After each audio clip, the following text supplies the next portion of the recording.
tape. Well. Okay, let's see how about your chair here. How we can position this. Actually need to move it off this leg. Okay. She's gonna come out there. I just need to grow.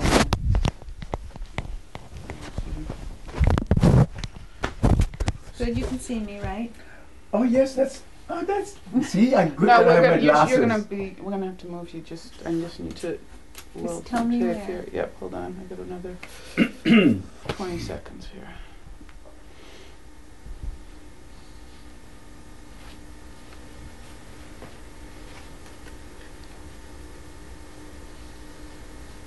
Of course, I will put my sunglasses on.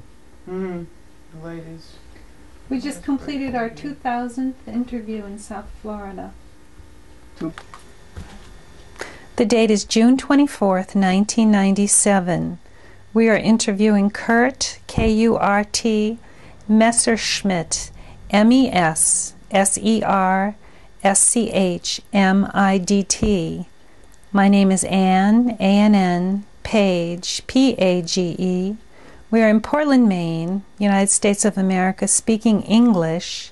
This is the beginning of tape number 1. The date is June 24th, 1997. The date is June 24th, 1997. We are interviewing Cantor Kurt Messerschmidt. This is Ann Page. We are in Portland, Maine, United States of America, speaking English, beginning of tape number 1. What is your name, please? Kurt Messerschmidt. Could you spell your last name for me, please? M-E-S-S-E-R-S-C-H-M-I-D-T. And where were you born? You shouldn't have asked that because the name is very difficult for Americans, but I say it anyway. Verneuchen, near Berlin in Germany. And when is your birth date? January 2nd, 1915. How old are you today, the day we're making this film? 82 years old. You look marvelous. Okay. And could you please tell me, do you have any siblings? No. Oh, I'm sorry. My brother will never forgive me.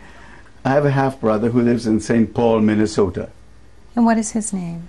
Henry, H-E-N-R-Y, Ortelt, O-E-R-T-E-L-T. And what is your mother's name? E-L-S-E, Else Messerschmidt. After her marriage, second marriage, her name was Else Ortelt, O-E-R-T-E-L-T. And your father? Do you have any information? No, I have no information.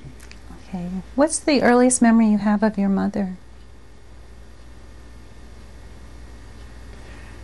Well, I was born in this little place, Verneuchen. In 1918, I was 3 years old, we moved to Berlin. And in those days, my mother was a seamstress. Not just a seamstress, she was a designer of clothes. She had their own atelier, and the time of our arrival coincided with the end of World War I, and that meant that everybody was poor. There were no jobs. So our financial situation was below par, which didn't deter my mother to do any work possible. She even for a while had to work in a factory to keep us going. Hunger was something we experienced together with the rest of the German population. But we got through the inflation years, and in 1921, I was 6 years old, I entered public school. And after 4 years of public school, I was at the time an outstanding student. The only thing that is outstanding now maybe some financial things. And I entered the gymnasium, which means I entered a career in classical education, Latin, Greek after 4 years, French before that, Spanish, and when it got to the higher grades, they added even English as the only compromise they made to their high-class education. English at the time was looked down as the language of merchants, which of course was below our dignity. Now, but it was seriously a marvelous all-around education I received.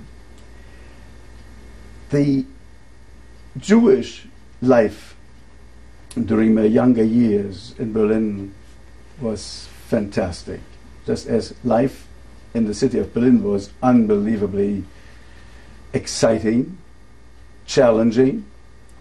As a Jew, everything was open to you, even in public school, in my gymnasium. There was something which we don't even have here in the States as a rule. I had to go to school on Saturdays, on the Sabbath. I was brought up Orthodox, which meant on Saturday I wouldn't ride, this is one thing, but I wouldn't even write. And this was granted to me. They didn't give any tests, any written tests, considering my special situation.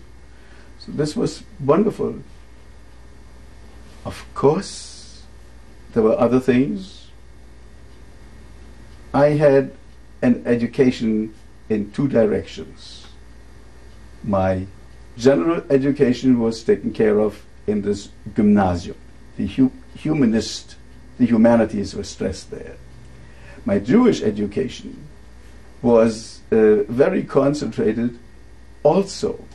I was a student in a, well, it was called an orphanage, but not an orphanage of the kind you read about with all the terrible things happening. It was the finest boarding school you can imagine, because from that orphanage I was able to attend this gymnasium. And my Jewish friends were one part of my life in the boarding school, and my non-Jewish friends were the people with whom I shared the education in the gymnasium. I was very active in sports, very successful. In the year 1932, in December or November, I was asked by my coaches, German teachers, to represent my gymnasium at the annual gymnastics competitions in Berlin, fully knowing that they gave this honor to a Jew. So the people who were my teachers were unbelievably marvelous people. There was not one Nazi among them, except one. This was my French professor, who was a real sadist, which of course explains possibly his general leanings towards something Nazi-like. He was the one, I learned much later, after this, the Jewish teachers and the other teachers had been replaced. He took the whole school over as the principal in the Nazi style. The name of my school was Humboldt Gymnasium, named after Alexander von Humboldt. the name was changed to Gneisenau, a German general of a very proud, they would say, Prussian history. The year 1933 was unbelievable for everybody, for the Nazis in what they thought a positive way, which turned out not to be quite so. For us it was a catastrophe. The Nazis came to power on the 30th of January 1933. I had returned from a theater performance in the theater in the Kommandantenstraße. I mentioned this only for some people who might remember this. And took the trolley at night until we were stopped, because there were those huge, huge masses of people carrying those torches. This was the torch parade of the Nazis, celebrating their Machtübernahme, their coming to power. We knew something was up for a long time. During my last years in school, my school colleagues practiced already their fascist greetings, Heil Hitler, etc. But they respected me. First of all, I was an excellent student. I coached them through most of their major exams. I was the leader in the sports activities, so they accepted me as the exceptional Jew. I remember my exam, the oral exam. We were tested, orally or otherwise, written and in actions, in 17 different subjects. And this was a very, very fantastic thing, and you had to really know your stuff. I was sitting in an anteroom, and then one by one we were ordered into the next room for the personal interview and exam. Most of my non-Jewish friends came to me. I remember especially the Latin exam, with their texts they had to take care of.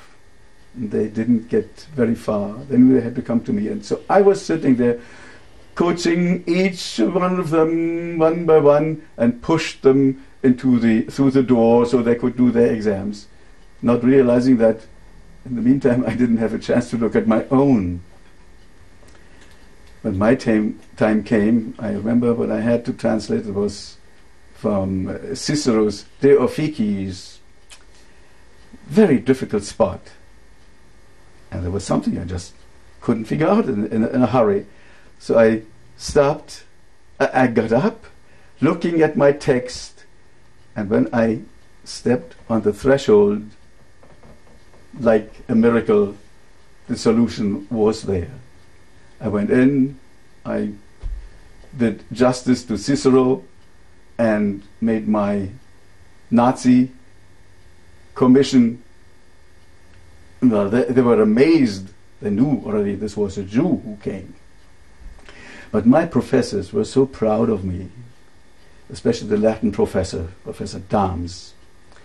He went overboard. He asked Mr. Messerschmidt, he translated this sentence, this paragraph beautifully. But tell me, what had you chosen as your home literature to discuss with us here? I told him I had read Tacitus, Agricola. In class we had studied Tacitus Germania. It's a book that describes the Germanic history from the Roman standpoint. And I had studied Agricola. I thought this was it. He all of a sudden said, Mr. Messerschmidt, when you studied this, wasn't there any particular section that caught your imagination more than anything else? Now, I really had studied this so well. And I said, Professor, yes, I know what you mean. You refer to the concluding section. Right, he says. Now, since you know it so well, would you be able perhaps to recite some of it for us in Latin? The whole commission protested. Professor Dahms, we have a complete picture, a good impression of this gentleman. Let's not, he said. He was already to give in, the professor, when I said, Professor Dahms, I'm glad you asked me. And I don't know what happened. I recited that whole thing in Latin.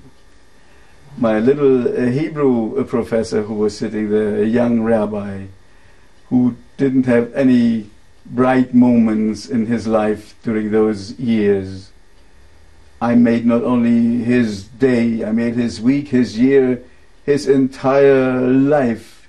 He beamed with extreme happiness. So I at least accomplished something there. So this was the day of the exam. Now you want to know how the world shaped itself the following day. The January 30th, I go back a little bit, January 30th was the Machtübernahme.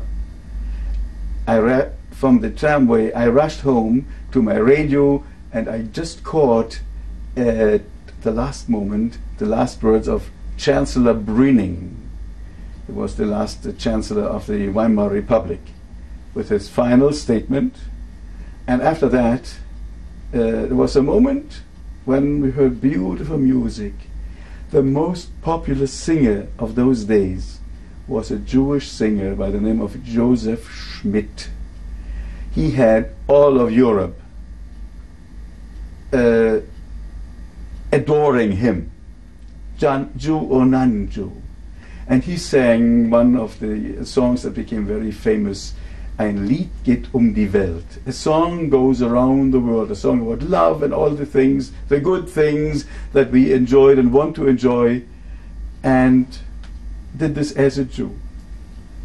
So I was filled with pride and excitement, but at the stroke of midnight, and I use the word stroke here deliberately, this song was cut off, and the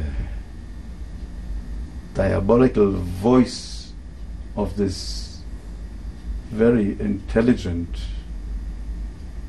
criminally intelligent propaganda minister Goebbels came on to announce our days start now. This was the end of a whole era. That moment I can never forget.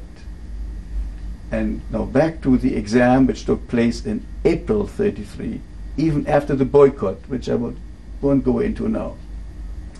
This exam, I had coached all my colleagues, my classmates. The very next day, I received a plain postcard stating, non-Aryans are not desired at our final beer commerce, something similar to proms, only it was just men drinking and planning their fighting university years. A complete cut-off. A new world started again. So I changed worlds within a few months. I brought it to the attention of the school director, and his vice director. These were two men for whom I have till today, the greatest respect, the greatest admiration. Of course, they were not Nazis.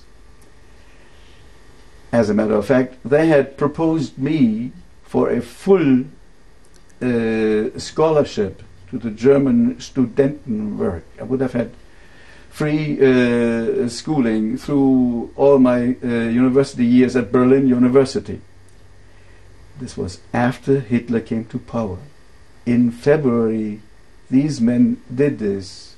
So I'm happy that I got to know people of that quality, because outside there were other things going on. Naturally, I got an interview with a very high Nazi official, had a very nice conversation with him. He was very nice because these two gentlemen still were respected, because one was the president of the Immanuel Kant Philosophical Society, and he was also the president of the Pestalozzi Society, Education, so they couldn't just refuse him. Obviously, nothing could come of this interview, so my plans had to change. With the idea of not being able to go to Berlin University, my plans to emigrate became very, very active. Being a linguist, I was then already a linguist. While I was in Gymnasium in Oberprima, the highest class, I worked with a professor already as editor and proofreader on a Gothic dictionary of all things. With the knowledge of the many languages I had, I could proofread Greek and whatever was necessary. And my name was mentioned in this book, and this book couldn't even be published in Germany anymore because the author was Jewish. But it was published in Holland, in the University of Leiden in Holland. So, but I had to think of my future. Emigration was one thing, but this wasn't anything that could be accomplished overnight, because I was not in a financial situation that I could pay Hitler all the money they wanted to let me go, or the various other countries who wanted money and other guarantees. So I had to think of something I could do while I was still in Berlin. Friends took up contacts with a firm in the Far East, in the Manchurian, Russian, Chinese border. It was a big firm that would have been interested to hire me as an interpreter. So I had to get very busy, study now quickly, in addition to the other languages, Chinese and Russian. And this was possible because the Berlin University had one department, they called it the Oriental Seminary, because they taught Oriental languages and African dialects, Amharic and all these various dialects.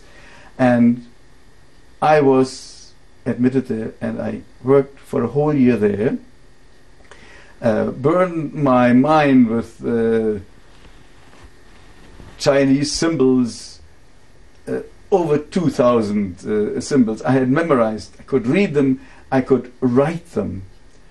And by combining these symbols, you double your vocabulary. So I had overburdened my mind. I hadn't lost it yet. I don't plan to ever lose it. But after a year I realized this would not be my solution, because studying a language is one thing, just the words, but you study the culture, the civilization where these words are used, their style of living. And what I read convinced me that I could not expose my family to such a lifestyle. What we have now in this country, drugs, corruption, name it, was there the day of the order of the day. Murder, killings was not for me, so I had to abandon this. And something helped me in this respect. It was the Nazis, because they started planning taking Jewish children who were still in general public schools out of these schools, which would have been the beginning of a ghettoization. They didn't at the time have ghettos outside of Berlin, in Poland or anywhere, but they wanted to experience this already in Berlin proper. So, but they needed now schools and teachers to run the school. Well, I was qualified. They opened the Jewish community, the Prussian Jewish community, created a seminary for Jewish teachers and cantors, who were then supposed to take over these newly to be created schools as teachers and cantors. I enrolled. I have pictures, I don't know whether we have a chance to look at those, where I'm shown as a student in this organization. And it was a 3-year course, but because I was already overqualified, I did it in 2 years, and I joined a wonderful school for Jewish boys and girls. At the time, this was the only co-ed school in Berlin, because Berlin didn't believe in co-education. But this Jewish school had this, and I became a teacher there. I taught everything. I was good in languages, in sports, in music. I had choirs, ran choirs, had an orchestra, taught every individual instrument. We performed, and after school hours we had these other activities which became very, very important, because pretty soon the need for these activities became so important, because the youth was alone. The parents were already in Hitler's factories. They would have been left to themselves, exposed to the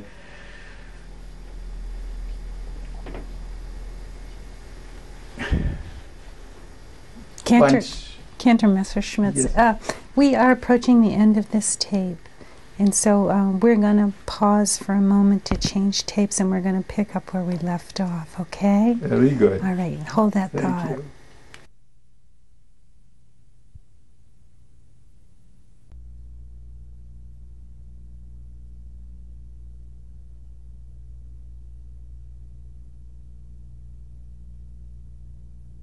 Through.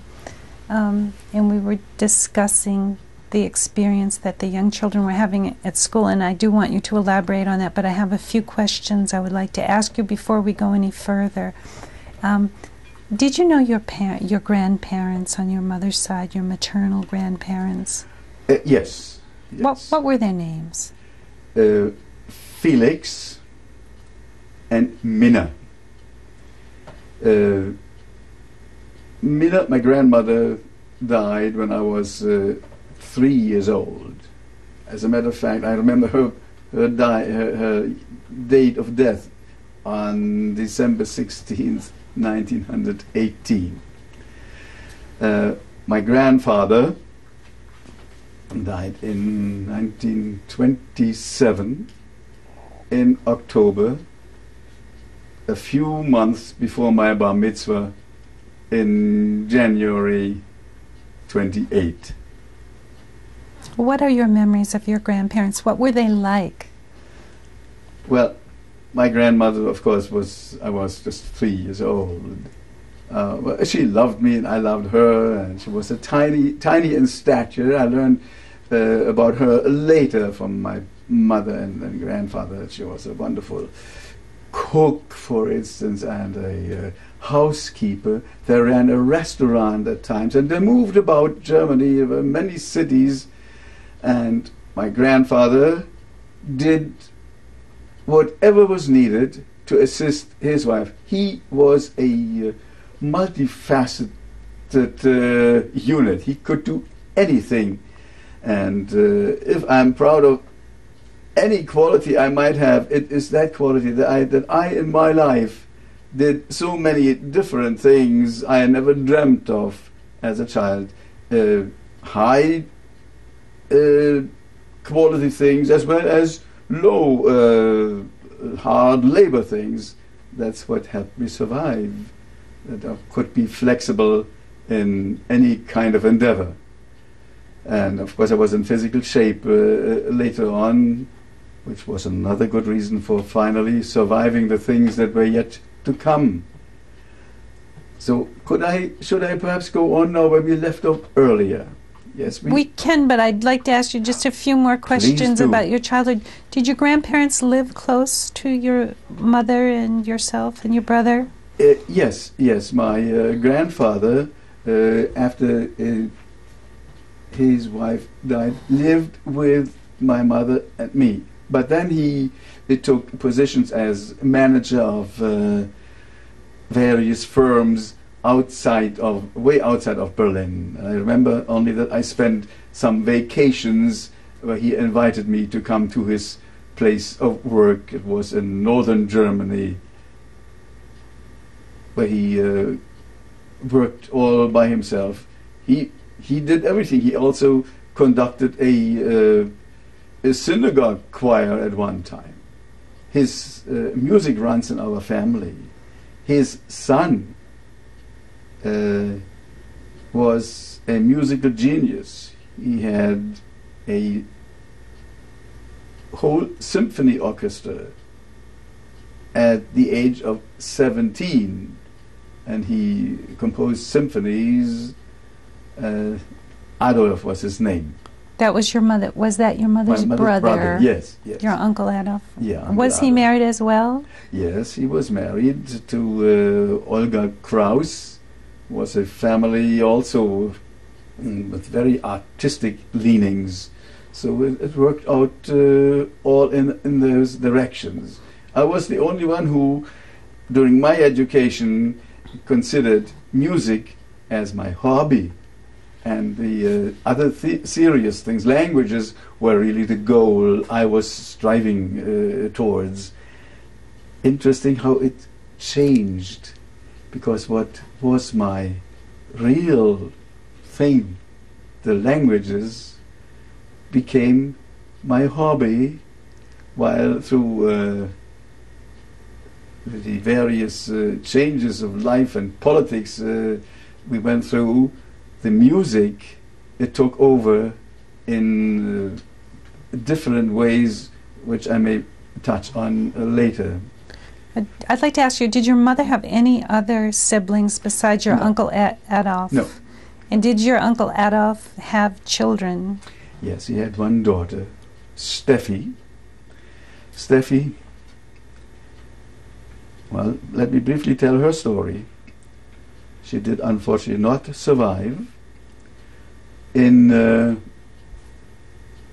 this uncle of mine was most of his life outside of Germany, traveling with orchestras all over Europe. Spent a long time in Denmark and Greece, even Italy, all over. In 1936, he was in Denmark. He received a letter from Hitler. Dear Mr. Messerschmidt, we have our records here.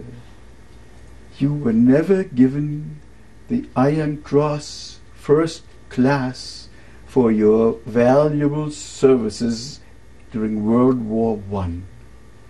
We would invite you to come so we can belatedly bestow upon you this honor which you so richly deserve. My uncle fell for it. In 1936, he knocked at our door, showed us the letter, and for a moment we were stunned, didn't know what to think. One never knows, one always hopes. Didn't take very long. There the Gestapo knock was at the door. Almost broke the door down. Opened the door, Herr Messerschmidt. You received the letter from our Führer. Please come tomorrow to Burgstrasse, which was the Gestapo headquarters, so that we can give you this award. And I left, not saying a word. My uncle, next day, went, came home a half hour later. He had received the letter J in his passport at that point. Up to this point, he was fortunate not to have this letter J, which stood for Jew or Jude, which was actually introduced upon desire by the Swiss government. They didn't want to be flooded with Jewish immigrants.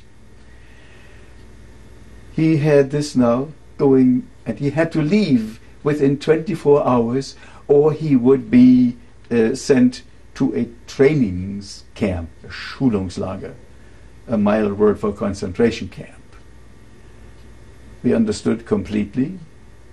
He had to leave immediately, and we were only lucky that he was let out once more.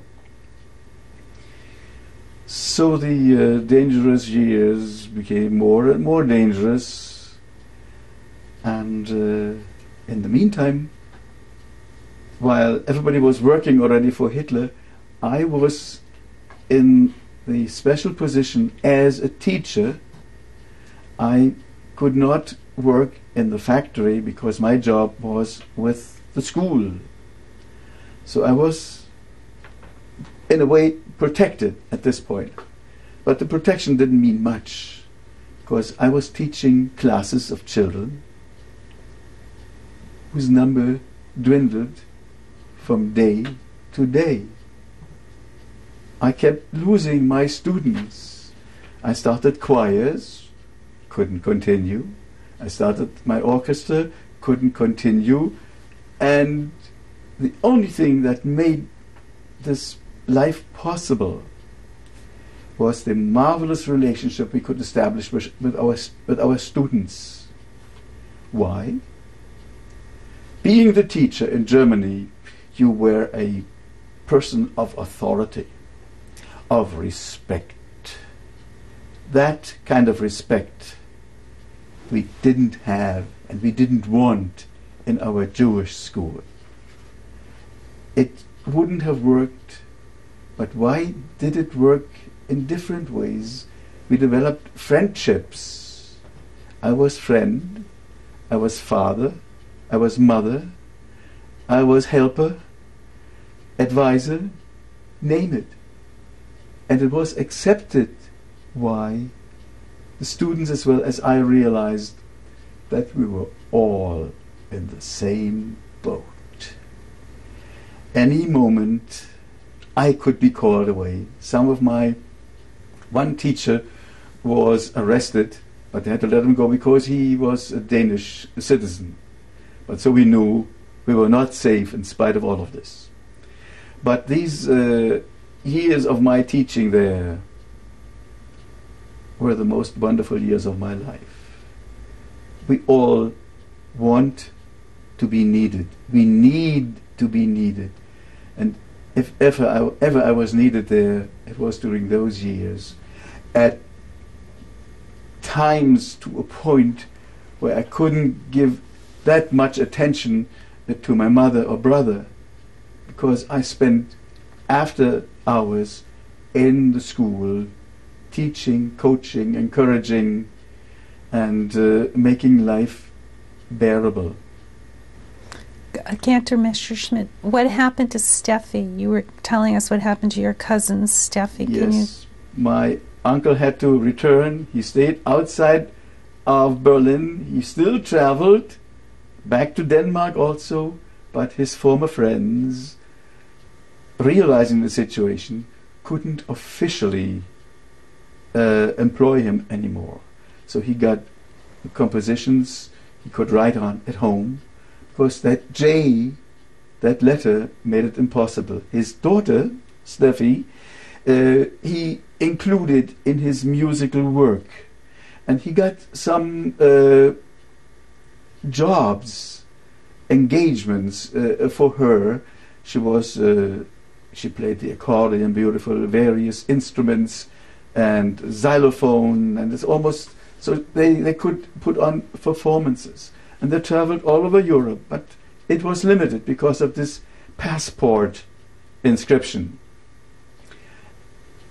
In 1940, or was it 41, the day the Germans entered Brussels, my aunt was with her daughter in Brussels, while my uncle had gone already to Greece to take up contact with some former friends who would be willing to help, again on this more or less limited basis. Only Greece was a little further away, so they could have public appearances.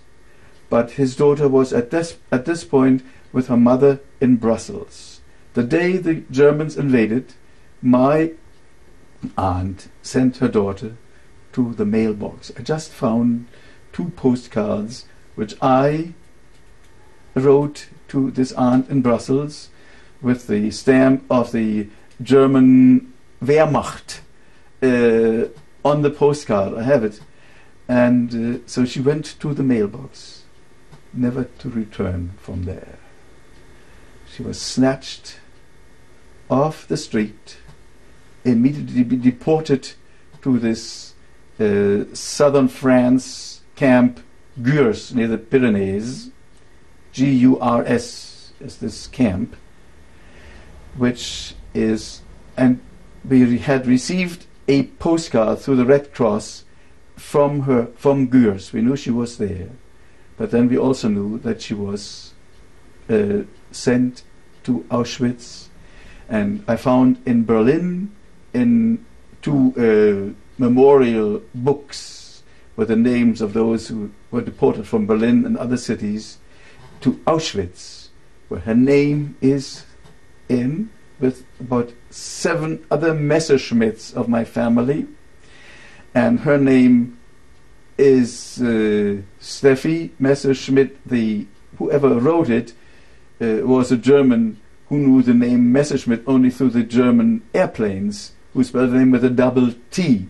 So for a moment I thought it was not my cousin, but it was my cousin because the birth date was listed as June 13th, 1920. So there was no doubt about it. Did her parents survive? Yes, her mother in Brussels did survive, but she passed away shortly after the war. My uncle ended up in Italy. It's very fortunate, because the Italians didn't go along with all of Hitler's final solution program. He entered a campo di concentramento, a concentration camp in Bari, Italy. And nobody was killed there. No harm was done to any one of them. And at the end, or before, just at the end of the war, he was on that boat that took inmates of that camp to Oswego, here in the States, where he performed as a composer, a music teacher, an accompanist. Among others, I have a program where he accompanied Regina Resnick, a famous opera star. But then he returned to New York City, and he became very sick, and led a very, very miserable life. He became somewhat like a, I don't know, just a, he delivered messages like a messenger boys. He still had his title, professor of music, of voice and all of this, but there were not enough students, and he didn't have enough energy left. While I was still in Germany, in connection with my uncle, I received, after he found out that I had survived, he found out through a radio program I had, I come to that later, that I had survived. He sent me a package of chocolates. Receiving this, I was overjoyed, which meant if he can send chocolates, he must be fairly well off. Until I came to the States to find out what he had sent me. You know New York City? Yes. There are those little automats with those little chocolate bars, a cent per piece in those days. And this uncle of mine had saved pennies to collect these little chocolate bars to send them to me. After arriving here, I realized what the real situation had been. Very sad. A tremendous talent of musician and in every other respect had to end up this way. He did not end in the concentration camp, but he had to suffer the knowledge of his own daughter being killed. Did you grow up in a Jewish section of Berlin? No. This was in the north of Berlin. It was near the Jewish hospital, yes. In that respect, it was somewhat Jewish. And what synagogue did you attend in Berlin? In Berlin, it's different than it's here. Here you join one synagogue. There, you could join any synagogue. I attended Orthodox services in the Heidreutergasse, the oldest synagogue, and then I attended the new synagogue, the synagogue that has been partially being rebuilt, just the front part of it, with mixed choir and organ, marvelous synagogue. And I was bar mitzvah there, and you could choose among those many synagogues of Berlin where you wanted to attend. A cantor was assigned to a particular synagogue because he had to work with the choir and train children, prepare them for this particular, for their membership, if there was. But there wasn't as steady a membership as here. We were checking every week who is preaching at this synagogue, who is chanting there, and so we got to know the whole city of Berlin. Near the before 38 already, the Gestapo attended most of those services, and we knew that Gestapo was always present. The services were very well attended, not on Saturday mornings, because people had to work in their factories. And on Saturday morning the Torah is read. What can you do? So we made adjustments. We had the main services on Friday night with choir, organ, but we also read the Torah on Friday night. These adjustments had to be made. But that's where these famous rabbis, young rabbis of Berlin, were magnificent. They preached truly in the spirit of the biblical prophets.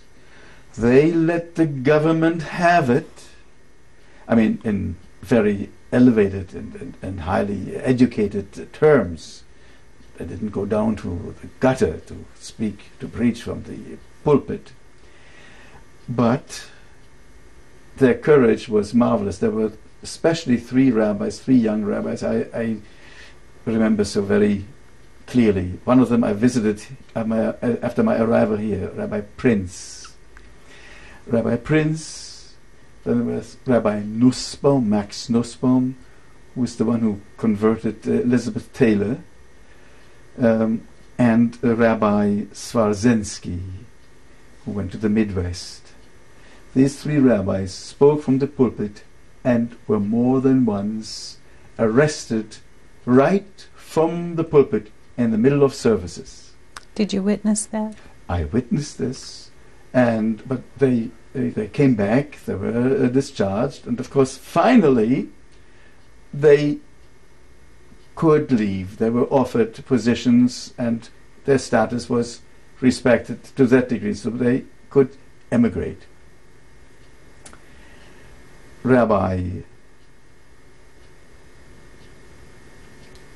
The president of the Reichsvereinigung of Jews, Rabbi, I showed you his picture.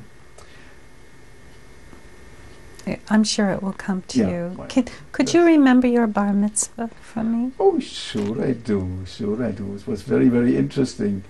This was in the Oranienburger Straße, in this big, huge temple. And it was a double bar mitzvah. The second boy the name was Sklarek. And was a well-known family, of course we had just after the services we had only a home celebration, especially due to the fact that my grandfather had passed away just a few months prior to that. It was lovely. My brother he's 6 years younger, so he didn't know really what was going on, but he had his own bar mitzvah when his time came in Berlin. In 1938, it's one of those dates which I can never forget, and we all don't forget it. When November 10th every year comes around, I'm the one who remembers this day vividly, while even my non-American friends, American Jewish friends, don't remember it unless they read finally about it. This was the so-called Crystal Night. That night, I listened to the radio, forbidden, BBC, the night before, and read all about what had happened in Paris, and that measurements would be taken to avenge the death of this Herrn vom Rath, killed by a Jewish boy. I listened to the radio in a friend's house, and I rushed home, woke up the next morning. My transportation to school was about 7 miles, was by bicycle. I was fortunate at that point. I still was allowed to have a bicycle. All these things were taken away later. I went through all these things, we lost everything. But on bicycle, I went through 7 miles of glass splinters. It's amazing that the bicycle lasted. The synagogues of Berlin at 2 o'clock in the morning, and most synagogues all over Germany, not all, most synagogues were set aflame and were, well, vandalized. The holy scrolls were desecrated, and the whole thing was the first time where the word Holocaust had his real meaning. I'm a study of Greek language too. Holo means all, and kos means burn. A caustic remark is a burning remark. So total conflagration. This was just a foretaste of what was to come.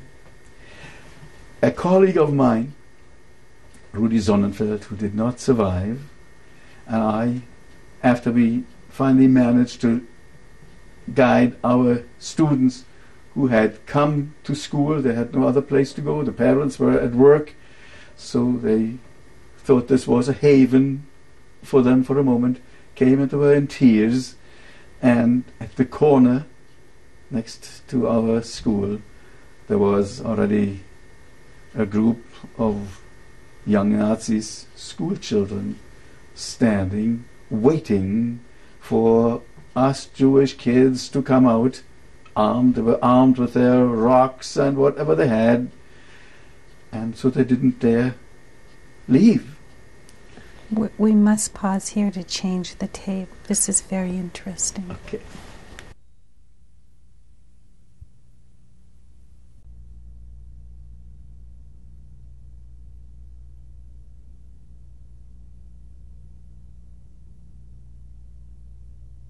Number 3. Could you continue on, please? You were telling us about Kristallnacht, the children.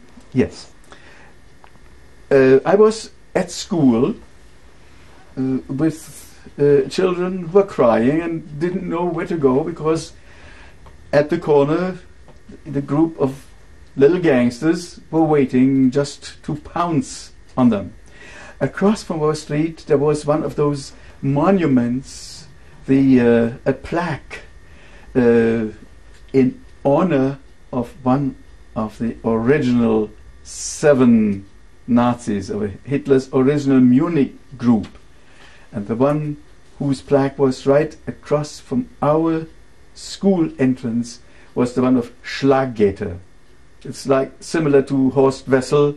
This was one of the others, Schlaggeter, and a guard was posted there, and of course the guard wouldn't do a thing, and he would, if anything, would encourage the kids to let loose.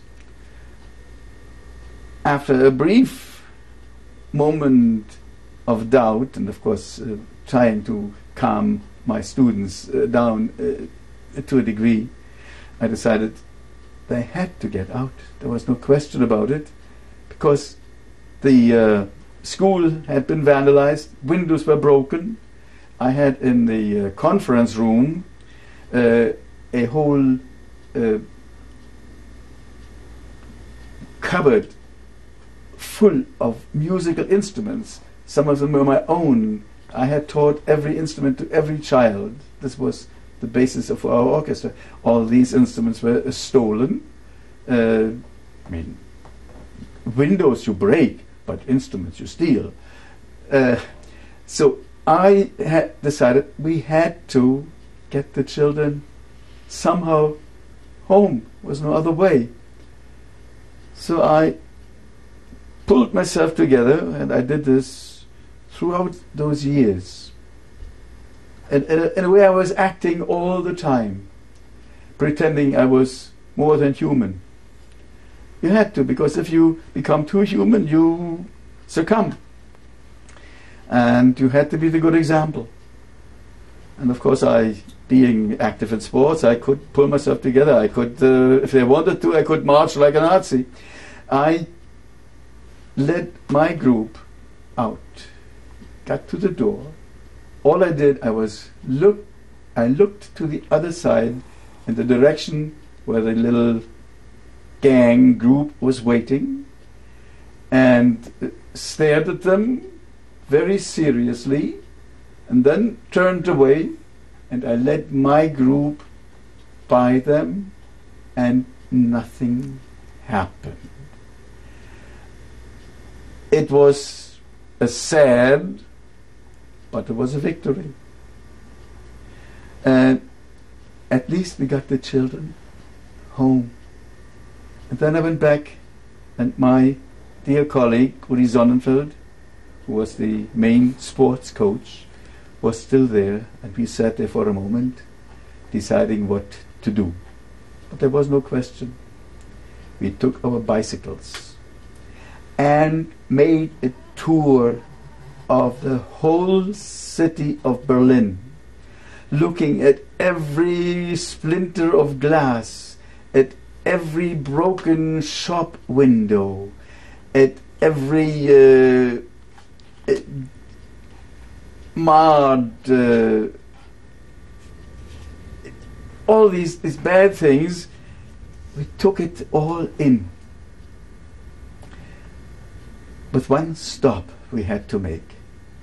We came to Friedrichstraße. It's a well-known term now. There was a little, very tiny cigar shop. The owner was a very, very old man, tiny old gentleman.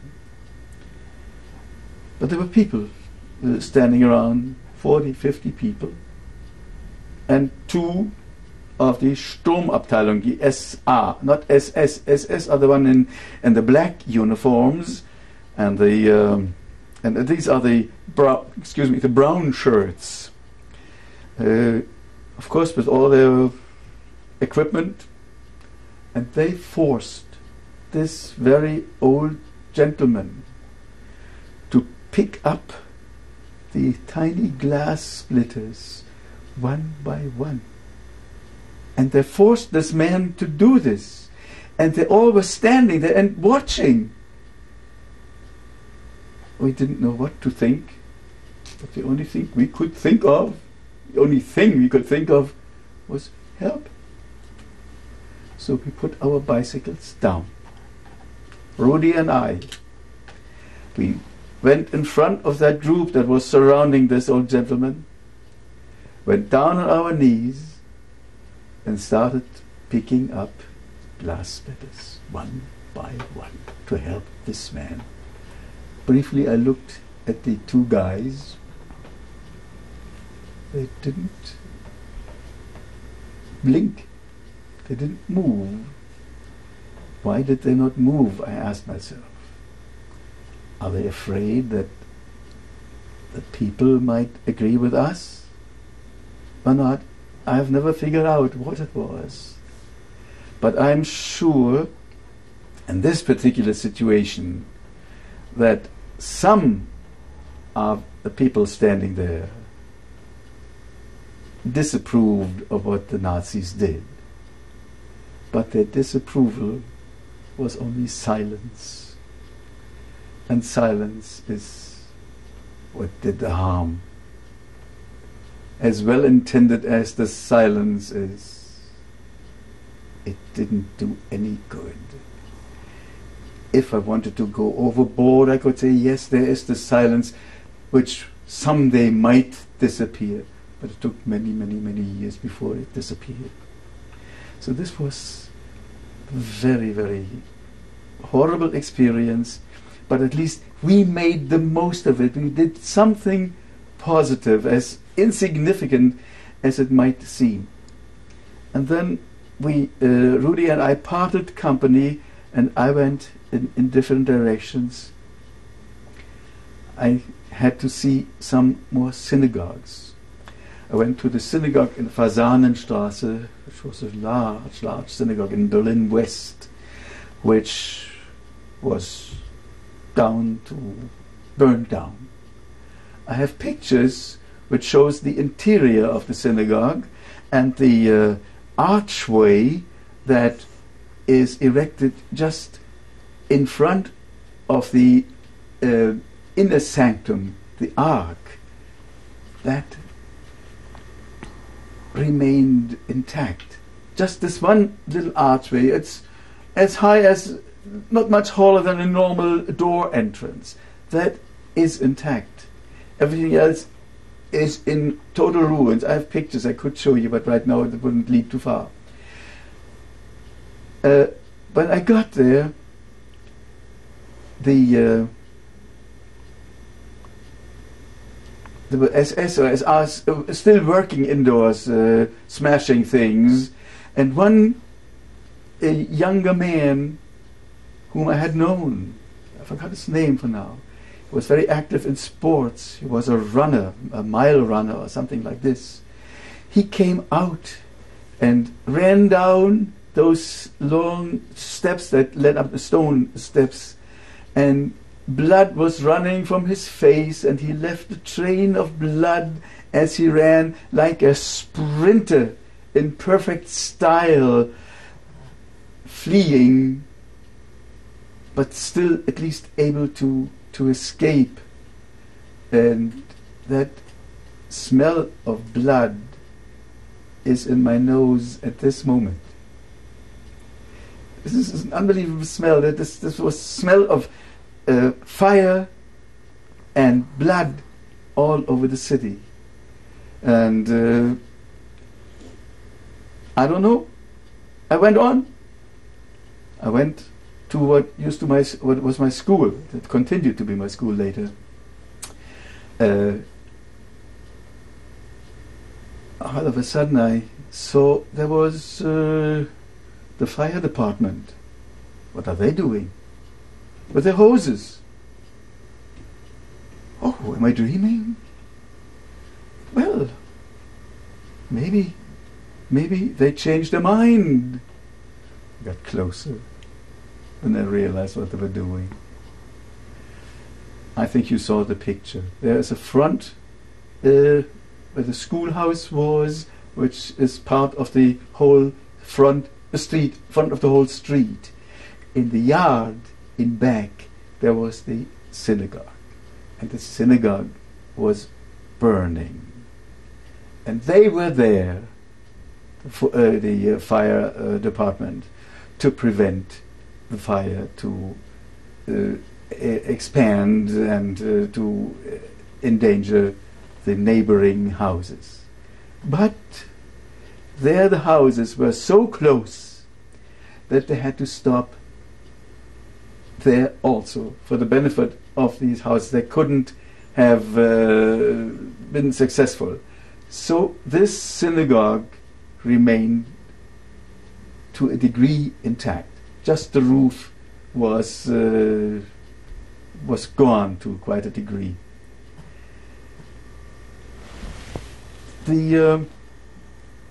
This was the Crystal Night, and of course after that Crystal Night, the deportations on a smaller scale began. The camps within Germany, the three were Sachsenhausen, Buchenwald, and Dachau. They still sent political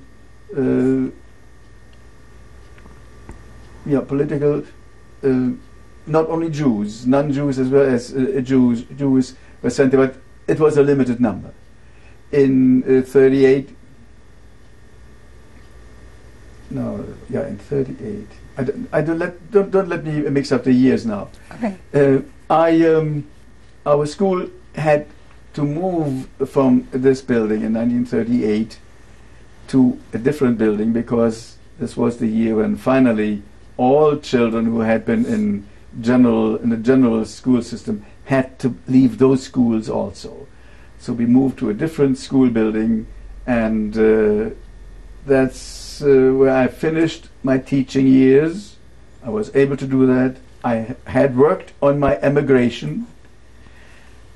I had an affidavit from a very distant aunt here in New York City, whom I had met only once when I was a very little boy. And I was standing in the Berlin Tiergarten, where the American consulate was, stood in line for hours and hours and days. And when my number finally was up, I was told that my affidavit was not sufficient. So I wrote back for another one, but of course that would have arrived too late. So I continued my good work as long as I was still needed. I had still work to do.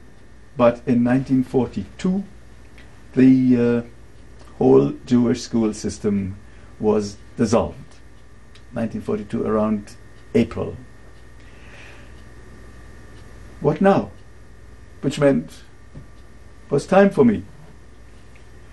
I was called up to the school department. I still see the gentleman who ran it in front of me. He was a lawyer, Rechtsanwalt Schäfer. And he spoke to me, Herr Messerschmidt, you know, your work is finished. And of course we would have to submit your name to the Gestapo for deportation. But we have a suggestion. The situation is this. They knew that I had been teaching, preparing kids and their parents for emigration by teaching English, Spanish, Hebrew. These were the countries where people would emigrate to. And and of course that I was, as an educator, needed for children who had no schools. So their idea was, we have to somehow try to find ways to continue our work of education. And we thought of you. We know you are well known and appreciated by all your students and their parents.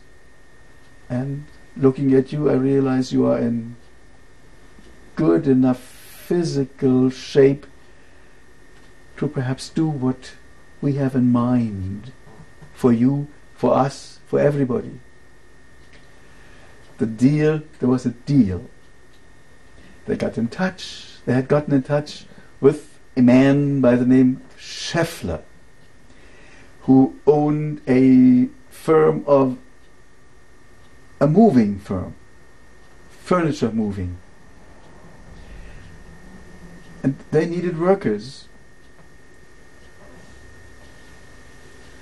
And I don't know how it happened, but the school administration got in touch with this Mr. Scheffler, or vice versa. He was very sympathetic to what was happening, this Mr. Scheffler. He was something like Schindler, because what Schindler did was the same on a larger scale. He employed Jews to do work for Nazis in a way, but he could protect them. This was the idea. He needed a group of 10 people. The number 10 is actually significant because at Jewish services, to have a quorum, you need 10 people. So it's very strange that they came down to a number 10. Yeah, they needed 10 people who would work with this firm as furniture carriers, as schleppers, as hard laborers, hard workers. But it was something for the Gestapo. This group was supposed to clear the apartments of Jews that had been deported. These apartments had been sealed, nobody could enter. And so this firm was allowed to enter and clear all the furniture and brought them to warehouses. This was supposed to be the job. They had selected 10 people. So Mr. Schäfer said, Herr Messerschmidt, we thought of you because we know you will be able to do the work, but we have something else in mind. We are the Schulverwaltung, the school administration, and we made this perfectly clear to Mr. Scheffler. Mr. Scheffler knows about this. He knows that he agreed to be a front for this thing. Mr. Scheffler, of course, couldn't utter a syllable to the Gestapo. So he really exposed himself to extreme danger. And I'm always grateful to this man and his employees. His first helper was a man had a heart of gold, knew his business, was sympathetic to us, was also sympathetic to me because I could do the work. Of course, that had to go hand in hand with it. He actually is responsible that Sonia is alive today, but we come to that later. So I agreed, of course I would do this. It helps some Jews, it helps my family. I realized it could be only of limited duration, there's no question about it. But every day, you work from day to day. So, and then he told me, we selected 10 men, 7 of whom 8 are teachers, including me. 8 are teachers. But they are not teachers like you. One is the principal of the big school in Berlin West. He is probably 72 years old. One is Professor Heckscher. He is a capacity, a genius in math, internationally known. But he cannot lift a chair. And so there were quite a number who just couldn't do the real work that was supposed to be done. There were 2 men who had done similar work, but there were only the 3 of us. So I worked for 3, I worked for 4, I could do it, and I was happy to do it. We wore a star, we were called Sternkolonne, the star column, on our work clothes. They were so proud of me, those fellow workers of mine. They were giants, each one of them. Some had been in prison, but their hearts were good as gold. I got real respect for prisoners of that kind. They appreciated what I was doing, and they made me, for a while, part of their iron column. That was the group of 4 who had to schlep grand pianos. Now, grand pianos was done by 2. Big freezers, big safes, step by step. And I was selected, and I could do it. I never knew. Then I learned, if I can do this, I can do anything. And with that in mind, my mind was made up. I am going to survive. Physically, definitely. Near the very end, I wasn't quite so sure. Mentally, I hoped, because that had to keep me going. Emotionally, well, I had to work on that, because the constant losses around you and the constant loss of new family members and friends, that of course made it difficult. But you had to fortify yourself, and that goal helped me. Optimism, I never lost. And that's what made me a Jew. If you're not an optimist, you cannot be a Jew.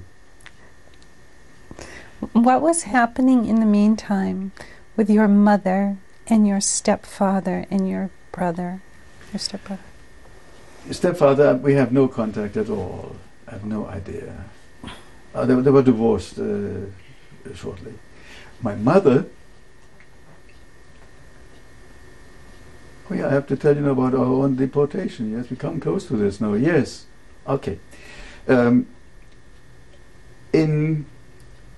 So for 1 year, I did this job for the Scheffler firm. This ended in February 43. Yes. The transports, deportations had started already in the early 41, 40. and constantly people were deported in larger and larger, to a larger degree. The biggest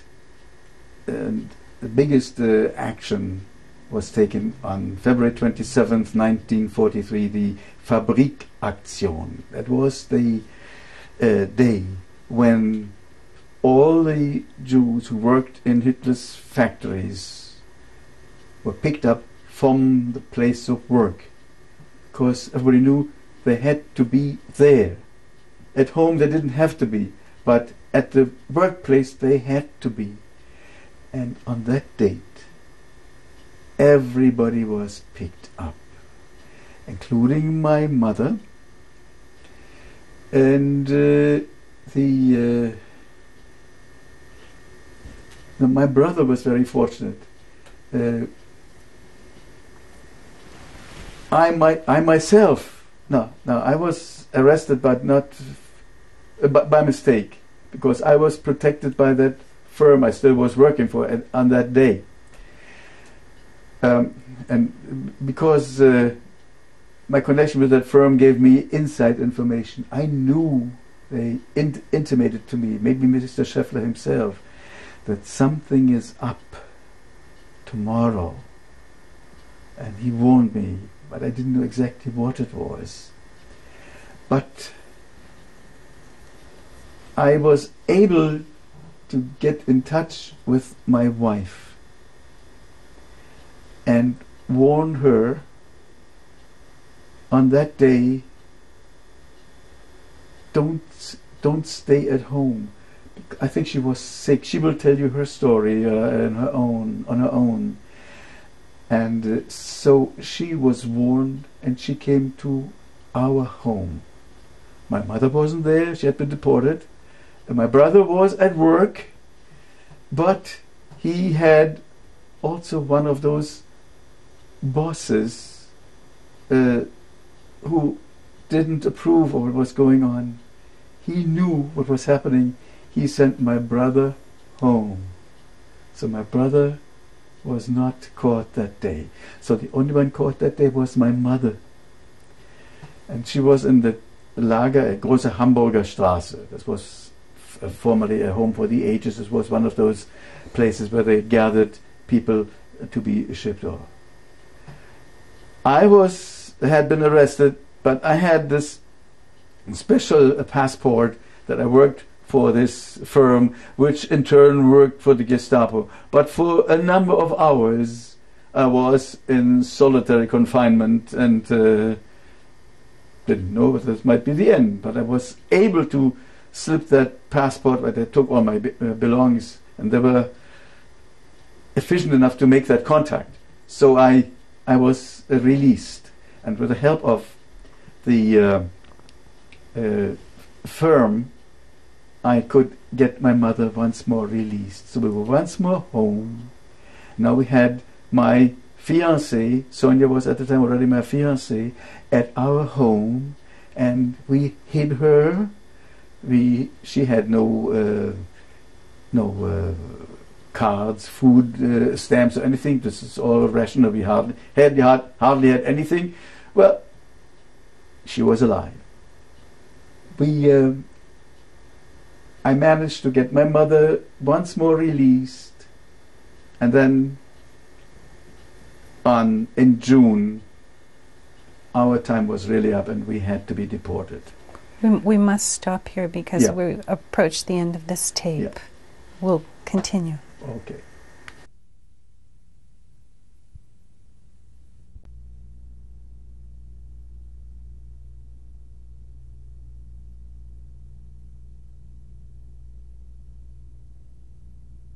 This is the beginning of tape number 4. Just want to ask you a few questions. If you could please tell me, describe your mother. I'd like to know more about your mother.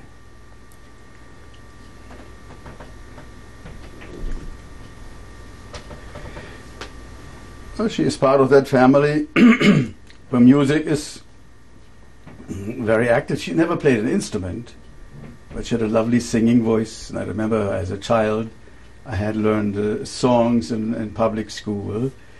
And we were sitting during wintertime, during the years of inflation, sitting on a low stool near the big oven, the lights out. We had only kerosene lamps or something like this. Got dark, we opened the windows and we were singing in two-part harmony. My mother had a beautiful singing voice. She sang in choirs, the Mendelssohn choir. She was even on stage as a lay person. But other than that, she was I mentioned this, she was a designer, as a seamstress, designed, they actually had a real atelier, a salon, which she ran together with my grandfather. He did the cutting and she put everything else together. This was a business which lasted for a while. Other than that, since after my brother was born, I was basically in this boarding school type. I was away from home most of the time, so that I don't know how much to tell you. It's she was a very, very talented person, very gifted, but circumstances were not in her favor. The post-World War I poverty affected us badly. The family lost everything and had to start practically from scratch. So she at least had her profession. And when that was without success, once in a while she took on a position, a job in a factory, a street down. But she kept sewing, and I was the delivery boy.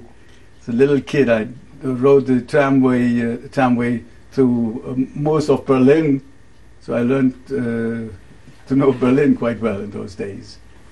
But other than that, she was very, very proud of me, my accomplishments. When I was offered the scholarship from the state, from Germany, for the university, she came along for that interview also. And when I entered the gymnasium, there were tests given before you were accepted. So she was standing outside the big gate to this. This was the Lessing Gymnasium at the time, and waiting for hours till I came out, because she was so concerned, so worried about me. And I came out and said, "It's a cinch, nothing to it," which there wasn't, because at the time I was on top of the whole game. So, but she was extremely proud. As a matter of fact, when my grandfather passed away, it was in his last hours,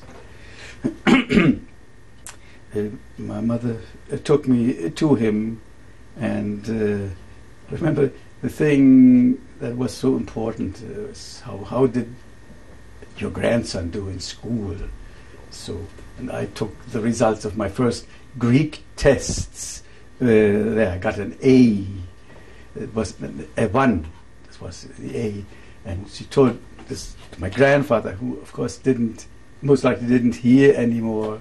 But you see, this was the pride she had in my accomplishments, and I tried to justify them as much as possible. What do you think is the most important thing that you took with you from your mother, that you learned from her?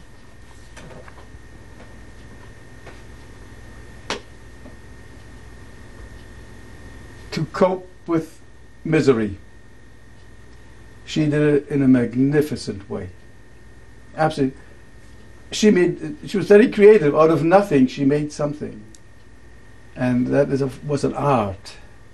And her situation was really very, very, very sad. But well, she was not afraid of any kind of work, any kind of help she could offer. We went to Berlin to my cousin's 75th birthday a number of years ago. And we were allowed to join at the time the group that was there by invitation of by the Senate. We had taken that tour years before, so this time we couldn't ask for that. We paid our tour, our fare and everything, but we could participate in their gatherings and all of this. And during those gatherings, the first night when the group got together, we were among them. And there was somebody I had never seen in my life. She read the address, my home address in Berlin. The name Messerschmidt sounded familiar, but Messerschmitts, there are many. That cousin of mine was a Messerschmidt too. But when she saw the address, then she realized that her family had lived in the same house. And she came and greeted me and was very warm and spoke in the most wonderful terms about my mother, who had made a dress for her and helped her in many ways. And said she was the kindest person I know. This was a belated tribute, and I was so happy that something like this could happen after so many years, because I didn't know anybody who would remember my mother. So you heard the description of my mother from somebody else too. Beautiful. Could you go on and continue with the where we left off before about? And I would like to ask you about how did you meet your wife, Sonia? I didn't mention this. How could I not? Look, she seems to be a very well-educated person. You know who her teacher was? I can't imagine. I was her teacher. When I started in that school, Riekestraße, she was close to graduating there, and that's how we met. How we really got closer, I don't remember. She was in my choir. She was in the Spanish course I gave. I wrote for her family applications in Spanish to the various consulates and all this. So that's why the families got together. And when we actually decided to, well, she was no longer in school. She was out of school already. In 41, I believe, yes, we were engaged. All the parents were still available for this. And we got engaged, realizing that we couldn't get married because she at the time was stateless. And we went, in order to get married, I went to all kinds of places in Germany. I went to the Wilhelmstraße. That was the area in Berlin that was off limits for Jews. We couldn't possibly go there. I did removed my star. This was in the 40s already, and went in there. Went up to a high guy to ask with my plea. And strangely, I remember the room number. Isn't this silly? This number 528. And through my life, there were several occasions where I hit somewhere on room number 528. I don't want to look into this, but in my lifetime, I have so many things which are so strangely connected that you try to look for some explanation, and at times there were some. So yeah, and then we actually got later on an interview, and this Nazi who interviewed us was unbelievable. Really, and that was my bride, a stateless. Well, he said, "You, Herr Messerschmidt, of course you are German. Of course, a German Jew. You are welcome. But this is a stateless Jew." And he spoke in unbelievable terms, and I don't know how Sonia ever survived this. I hardly survived it. I couldn't wait to get out. it wouldn't have been worth getting married under such conditions. So we did get married, but we were engaged, and after Sonia's parents had been deported, she stayed with us until June 13th, or in 43, when we were deported finally. There was no way out anymore. The only good thing was that I spoke, I don't know whether I mentioned this earlier, I spoke to my boss and his second man and told him, I know you did all you could for me, but now my family and I will be on the next transport. I have only one request. I told this in confidence to him. My fiancée has been living underground in my mother's house for the last 3 months or so, and of course, if you can, I didn't have to finish. He said, I call Schneider, was the SS guy in charge of the Gestapo, for SD, Sicherheitsdienst. And he said, I'm going to meet him. He made an appointment. He told me what happened. He tapped him on the shoulder. This is my best worker. His fiancée has to come along. That's how it happened. Otherwise, Sonia wouldn't have had a chance. These are unbelievable moments. So we were deported together from this collection camp. We were walked on foot to a streetcar.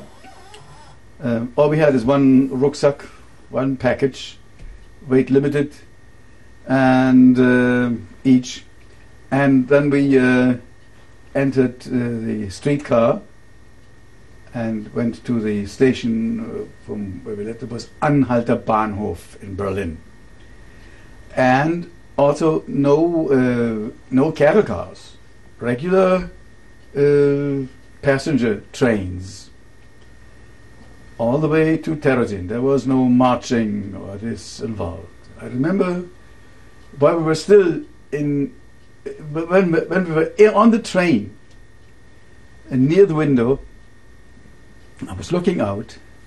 There was a school principal of the boys' school in the Kaiserstraße, Max Reschke, who wanted me badly on his staff, but I preferred the other school very much.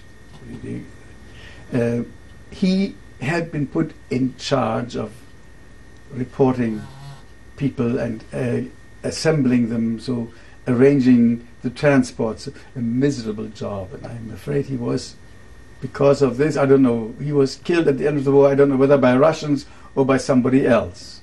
But at that time, he was just doing this job, and nobody liked him for that. Of course, it was miserable.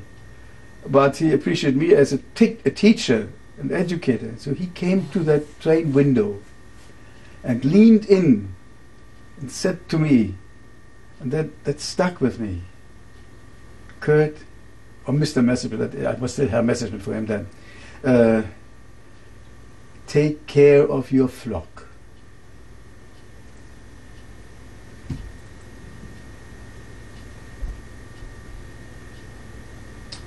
He said it in German. It was more poignant the way he said it. But I felt like I was you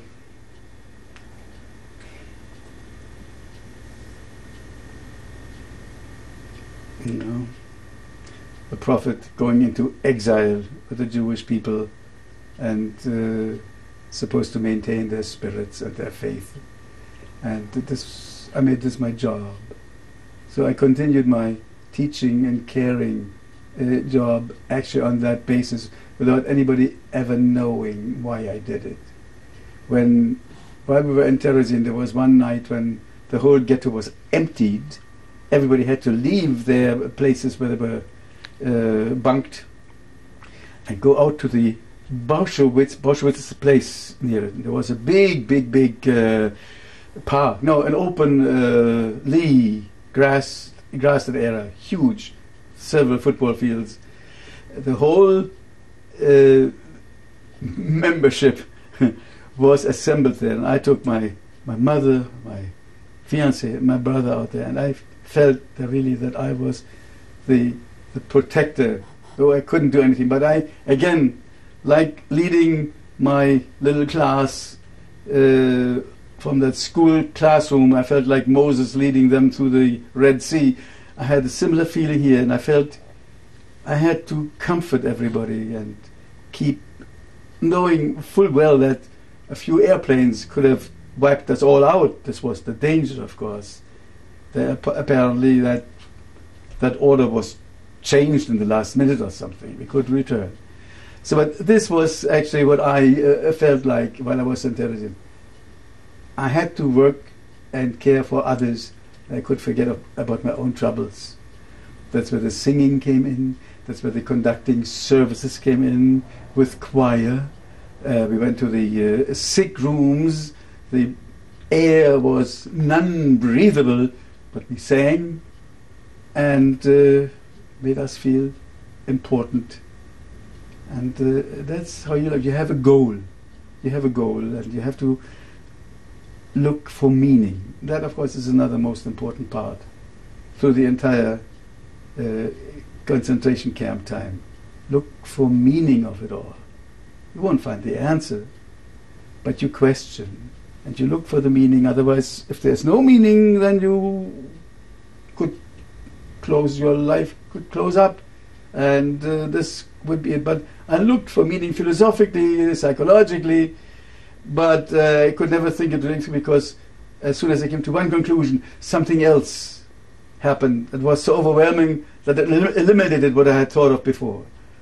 These things, if I would sit down really and think all these things, think of all these things, the various conclusions, put them together, sort out, and maybe put it down on paper once, possibly.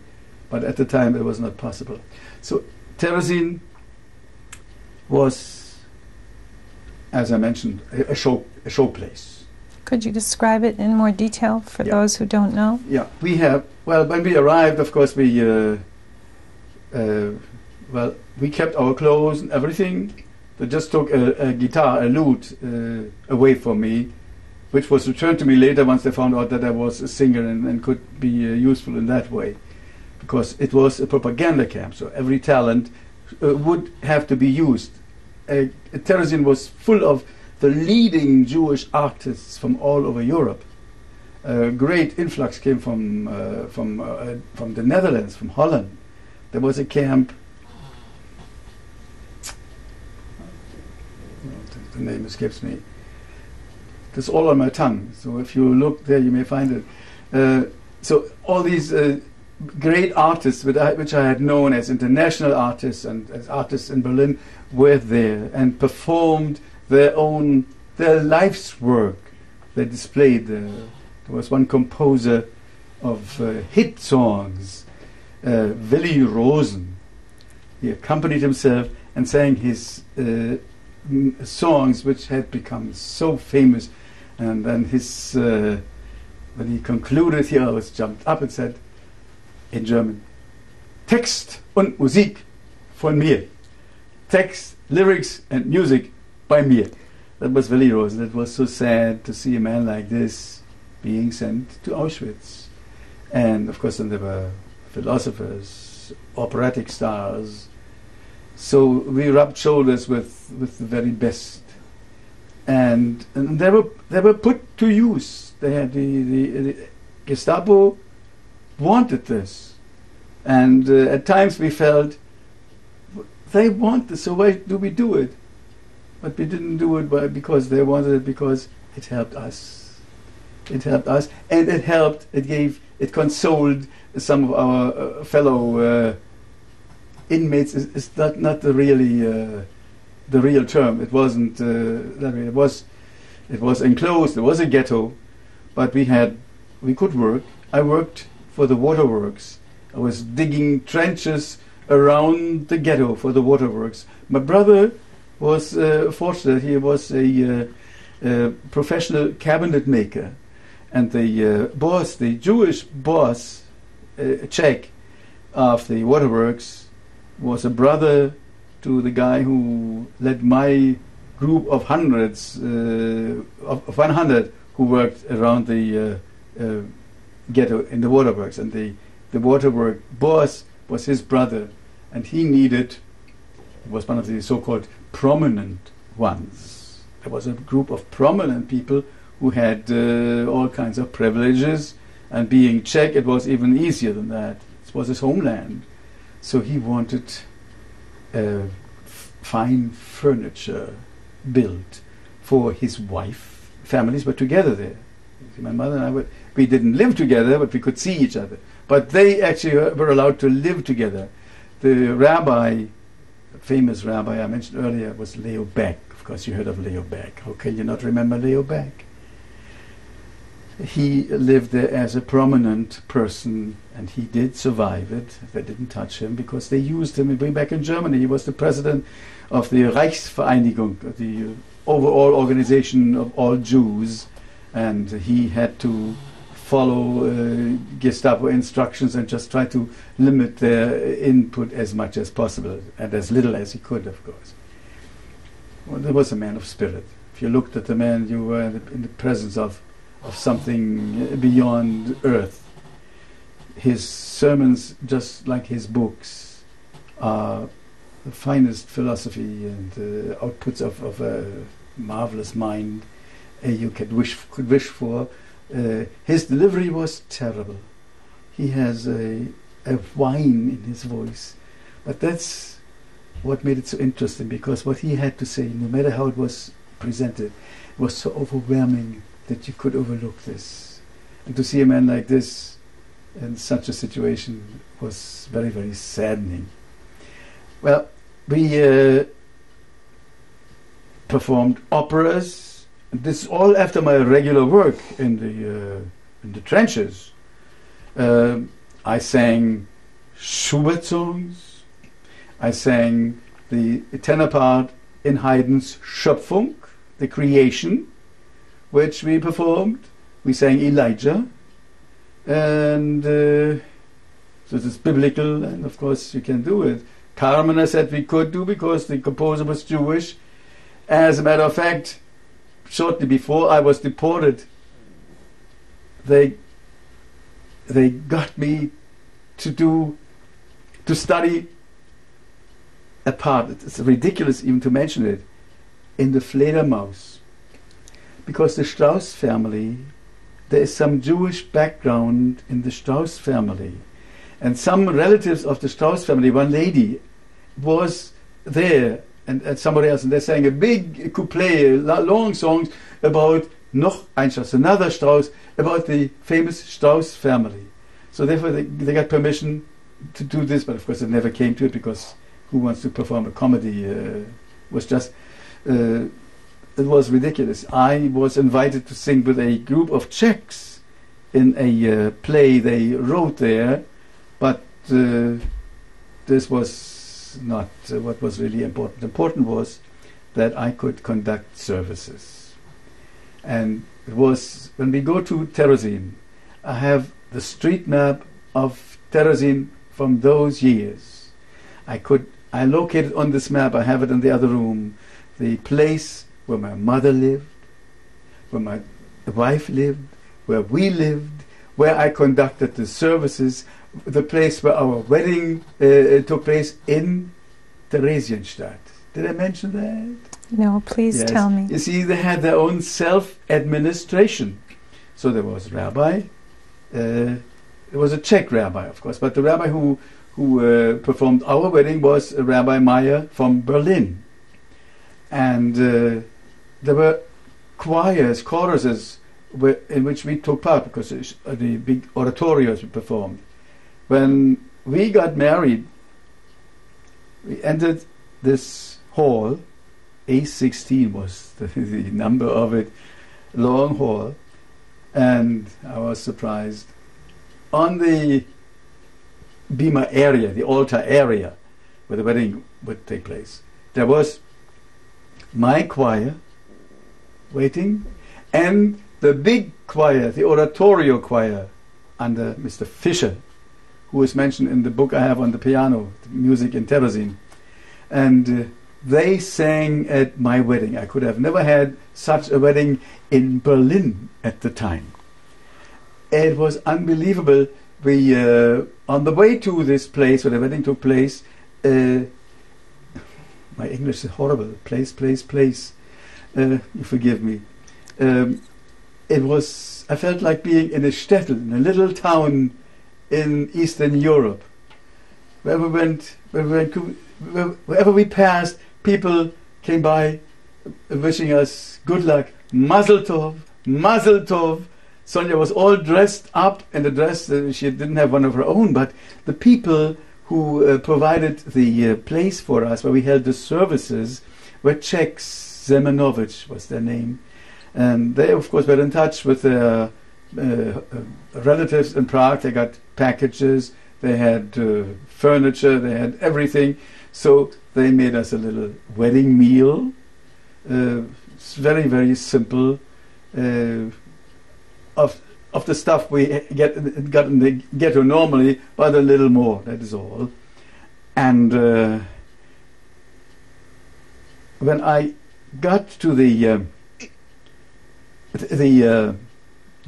house elder who owned this, the Czech person, became the warden of my wife. She was underage at the time. She was only 19, I believe. So we had a real wedding. The wedding ceremony was fine. The cantor was the man who performed the bass part in the creation, which, if you know the work, it's a beautiful part. He survived and went to Copenhagen and became a cantor there. We're approaching the end of this tape. All right. We're going to pause for a moment.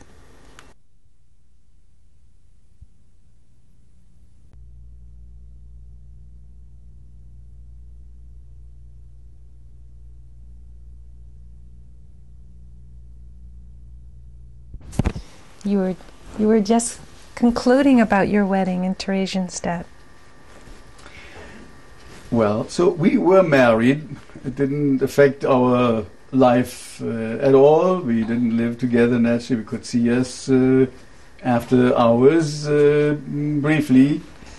But the situation got worse and worse because we began to feel more distinctly how the ghetto was being emptied. The younger people were leaving us. The very old ones stayed there. Very old or very sick ones stayed there. The sick ones unfortunately died there anyway. But the younger ones left us, so all our friends left. And so we realized that our turn would be coming soon. I would like to make sure that you don't misunderstand when I mentioned all the lovely things we did in the lovely Terezin. It was done all under pressure. Only the fact that we, as the final result, somehow benefited for us and had a chance, no matter how little, to retain our own dignity. This was one more important point also throughout the whole thing, because that's what they wanted. That's what they wanted to take away from us, our dignity, that we had to fight for, and there we succeeded in that respect. And not that we all of a sudden felt superior, but we insisted on being ourselves, no matter how hard it was and how hard the circumstances were.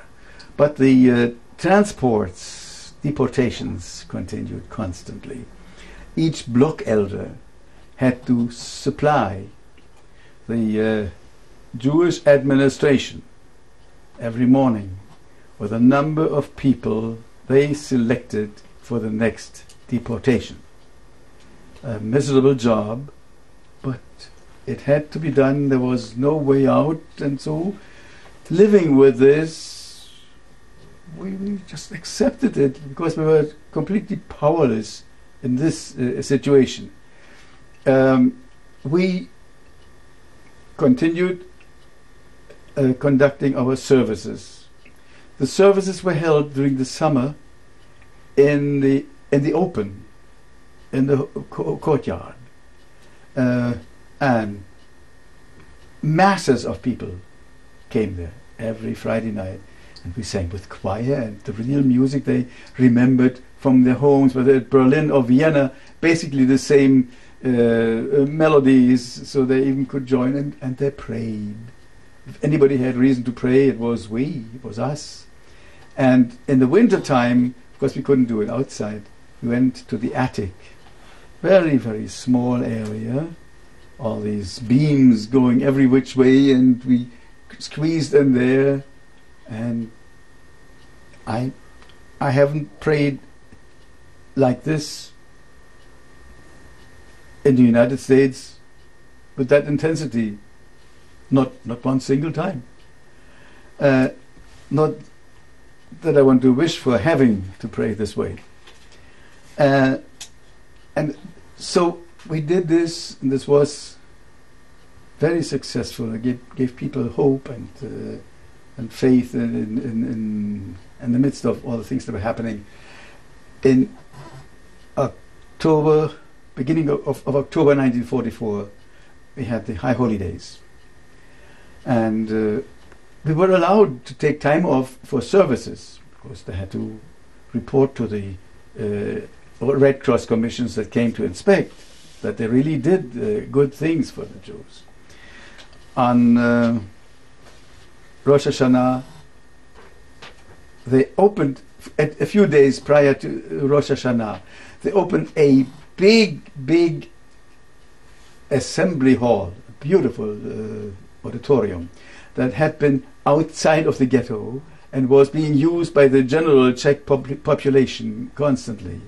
For some reason I can't explain, all of a sudden this huge complex became part of our ghetto, and it was accessible to us. So we put on concerts there and the High Holiday services. The Rosh Hashanah services were conducted by a Czech cantor, Goldring, who came to the States. He passed away. He became a cantor here in Indianapolis. But Yom Kippur was reserved for my choir and me.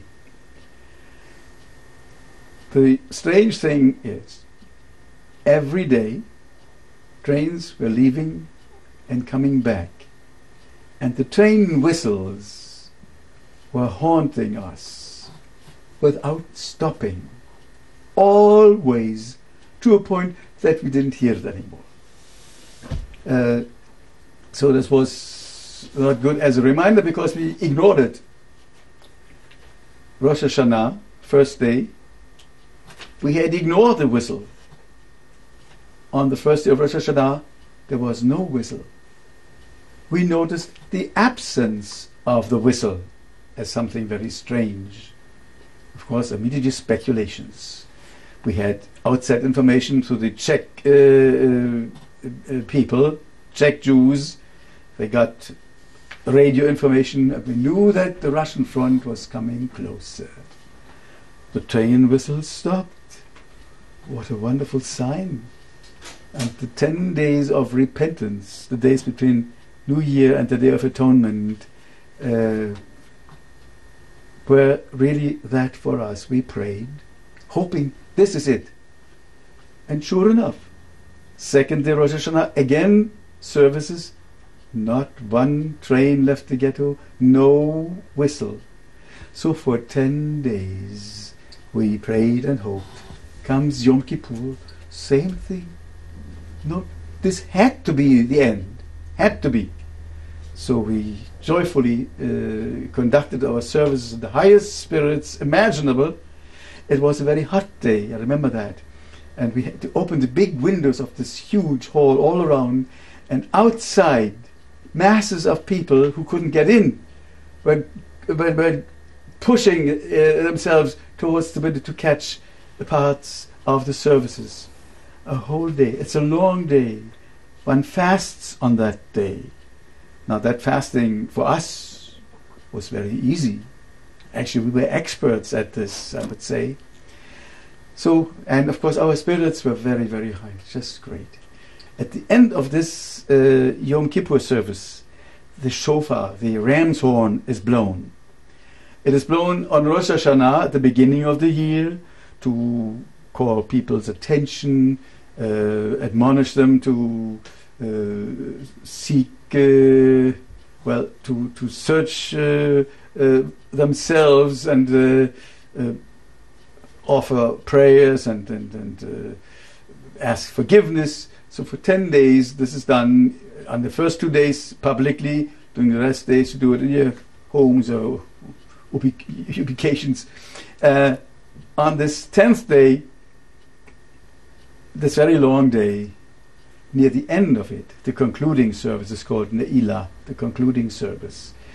At the end, with the sun about to set, the shofar is blown once more. And this shofar tone is called the long, the big shofar tone. It's a tone that's to be held real long. So it carries over into the days to follow that. There are other holidays that follow it.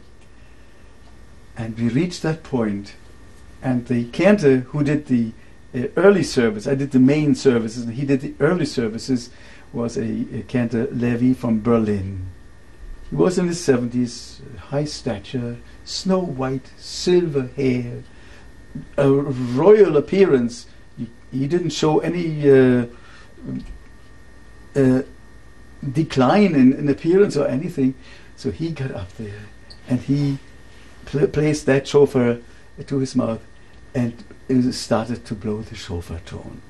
Now this is something one waits for. This is the signal that it gives you hope, and all your prayers should be fulfilled at that point or from that point on.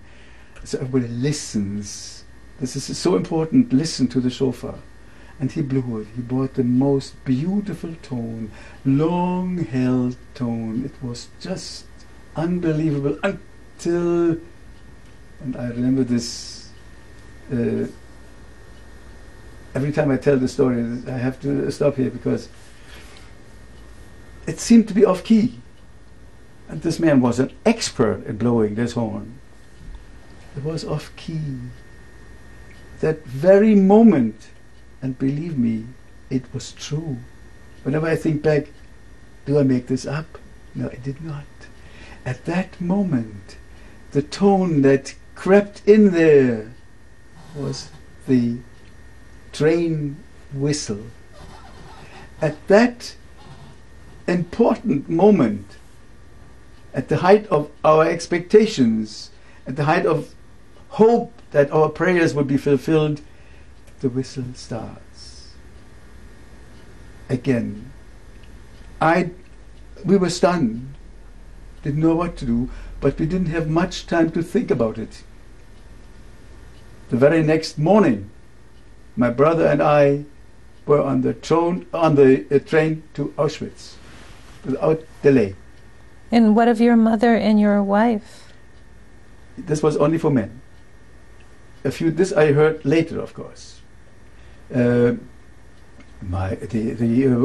women were called into the Appellplatz, the big large area, and the camp leader, or SS even, I don't know, I wasn't there at that point, spoke to them. Listen, your husbands, your friends, your brothers, your relatives are all in the Reich for work, waiting for you to join them and to help them. You can volunteer. Sonia, of course, volunteered immediately. My mother, nothing, it seemed, would stop her from volunteering too. She volunteered. She was not accepted because she worked in a place where they repaired or made uniforms for the army. So she was needed. She was protected. It didn't help. She couldn't go, but she went back a few days later, and we heard later that she forced it to a point that they had to let her go too. And of course she was killed. She could not survive it. I saw her name in the Gedenkbuch that is in Berlin, where the survivors who went to, not the survivors, the victims who went to Auschwitz and died there are listed. Her name is among those, so there is no doubt about it. So this was my goodbye to Terezin, and now comes Auschwitz. Can you describe the train ride from Terezin to Auschwitz? This is, you wouldn't believe it. From Terezin, again, we had, I know that they had open cars there also, but they were different. The ones my brother and I went in was also a passenger train. I remember, because the few things we had, the rucksack and this, we had to pile up, and we had to sit on top and hit the ceiling sitting on top of this stuff. And that wouldn't have been the case in open lorries.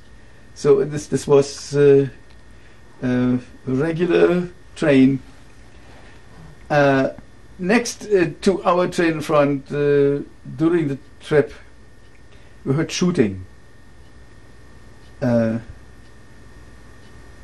Couldn't explain it, because we knew we were not near the front anywhere, so why shoot? We were not in the ghetto anymore, on the train.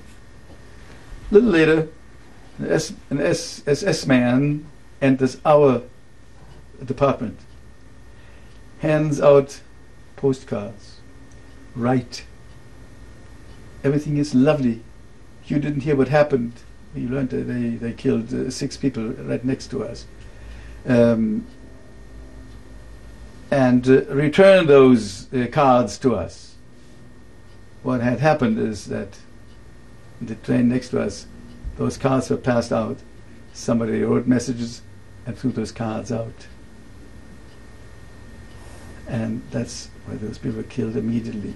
So this gave us a good idea as to what was in store for us. This was a little dress rehearsal. The arrival was shocking. What time of, I'm sorry, but what time of day or evening did you arrive? No, it was during daytime. Okay. It was daytime, maybe early afternoon. When I arrived there, I saw something which I knew about something like this. I had mentioned earlier, the day the war broke out, a dear friend of mine, Walter Kleinhammer, went to the front, the Poland campaign, and came home after 4 weeks with all the decorations you can imagine. Brilliant soldier, fantastic person. He respected me as a teacher, and man, he could discuss any possible subject from religion to history with me. He was very interested in everything. Fine, fine human being. He came, he did his duty.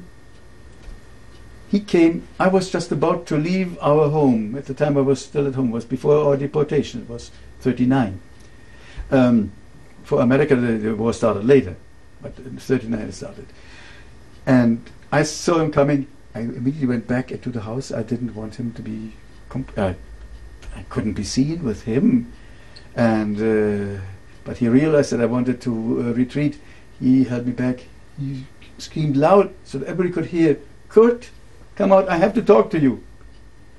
I didn't know what to think of it, so I finally stopped, and then he came.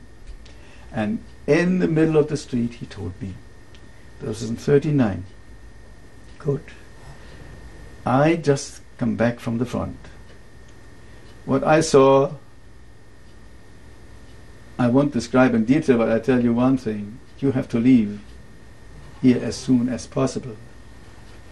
Very soon. Because I saw the trains arrive. The people in the train were gassed in those trains. The system hadn't been developed yet. And he witnessed this, and shootings and this kind of stuff, which became the order of the day later. This was such a shock to him. He said to me, "Good, I don't know I don't think I can live with this. But you leave here as soon as possible. He had 1 week's leave, and he went back to the front. And a few days later, his parents pushed a little note through our door, letting us know that their son had found the bullet.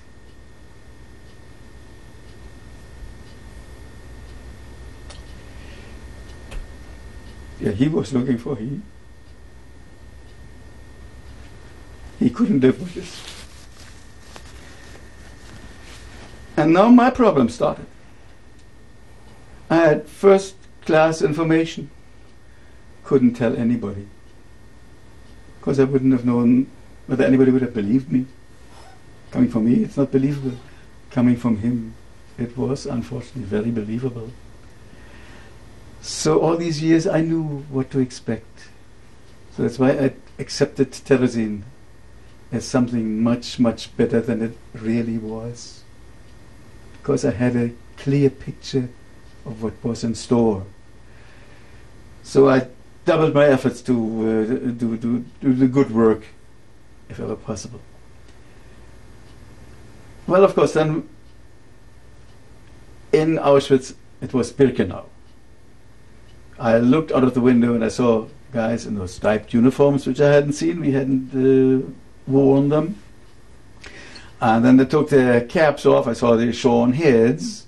So that was all what was so brand new and shocking to us. So we went out, lined up, passed the inspection left and right. I let Sonia tell you details about this because she had very personal experiences in that respect. And went to the showers, which fortunately were showers at the time, but those were showers that could be converted into gas at one switch change. All these things we do. We stood in line, having been robbed of our clothes, wedding ring. There was just nothing left. We got a striped jacket, pants, wooden shoes with cleats, no socks. But they realized that we needed something, so they were very, very human to us. They gave us something. As if they had known that I was a very observant Jew. They gave me something, only they knew what it was, and I would know. Prayer shawl, pieces, which we were forced to wrap around our feet so we could enter into the shoe. I didn't mind doing it, because I felt this is on your account. This is your sin. I am not being a sinner by doing what I'm doing now. But you see, that's what they tried. The psychological warfare is what we had to arm us against. And that's where my fight continued constantly, because I knew this was so devilish.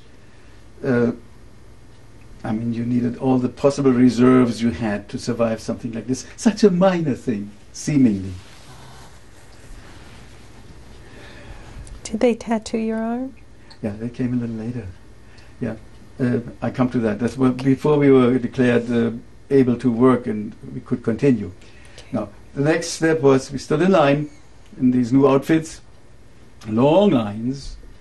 It was still daylight, and at this point, I didn't see much. I saw some guard posts, but I didn't make much. This wasn't nothing unusual, I thought. But I could smell something, and that was penetrating. The smell, and I realized now it was burning flesh. This rotten stench filled the air, because we know now how many people were burned, so this was working day and night. So that I knew what it was, because this by now everybody knew. A little, about 4, 5, 10 people ahead of me, there was a big stir. We were waiting just after being deloused or whatever and shaved all over. Big stir, and couldn't figure out what it was. I noticed only one thing: whenever there were selections, we were marked. There usually was a guy who had a pot of red paint and a paintbrush, and everybody was given a red stripe all the way down the back as a routine. But then there was somebody, from a distance I could see, who got more than one stripe. And that's where a big to-do. Somebody painted a whole fence going vertically and horizontally with this red paint. And it was big screaming and yelling, but they were moved on. I didn't know until the next morning what had happened. We had to stay overnight in one of those barracks, which were meant originally for horses. There were a little opening near the roof for air to come in, and in the middle there was an elevated walk, maybe where they tied up the horse, or maybe there was water to drink for the horses. That's it. There were no horses, but there was the SS guy with his whip and walking back and forth there. We were pushed in there. We could not sit down because we were standing like in a crowded elevator. The whole area was completely filled. You couldn't kneel down. And he forced us to kneel down. So he whipped and whipped and whipped and whipped and whipped, and we had to force to go down halfway. Couldn't go halfway. It could go only halfway. And that whole night we were forced to stay in that position, an impossible position. I don't know how I survived this, but we did. For no reason. I mean, there was no reason in this whole entire thing. Yes, their reason, which is not the reason of the pure. That was not pure reason. We survived that somehow, and next morning we were standing, being counted. That was the main job, unless you had a real job where you went out for work, which fortunately I was fortunate to find such a job later. But in Auschwitz proper, or Birkenau, the early part was Auschwitz. Once this part was filled, it became Birkenau. Birkenau. B11279 is my number. Did you get that? It Can was you? way too fast. Yeah, good. We want to see it again. Yeah. Cantor, Messerschmitt's. If I read it correctly, upside down, B11279. Okay. I have a document from Arelson where this is also documented, the same number. Are you finished? Yes, go on. Continue. Okay. Yeah, we were standing in line the next morning, and again, a little bit away from me, a big to-do. The SS man was not there. This was before he appears. You have to stand and be counted and be counted and be counted. Because why? The Lagerkommandant, the non-SS, the Lagerkommandant, is the one, the super capo, who had to give the report to the SS man, everybody accounted for. And so while he was doing his work without the SS being there, there was a big to-do, and I realized what was happening. The guy whom they painted all over had come from Westerbork. That's the camp in Holland I mentioned earlier. I failed to mention the name. Westerbork was one who had pointed out to the Gestapo hidden Jews. And so families who had deported because of his denunciation recognized him. That's when they painted him. And the very next morning, he was killed, not by tools. They just trampled him to death. It was a horrible experience, but after what we had gone through and what we knew what was happening, in this respect, softy, tended to agree with them. I began to shift my attitude for that moment. This was the law of the jungle. What they did seemed at that moment right to me. I asked for forgiveness, but at that moment, I think I would have been among them. We are going to pause here and change our tape.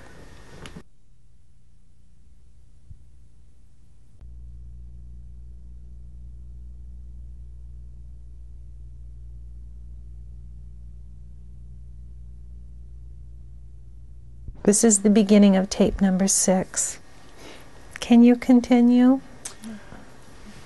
Yes, after this first killing I experienced firsthand, this was supposed to happen, it was about to happen later again and again.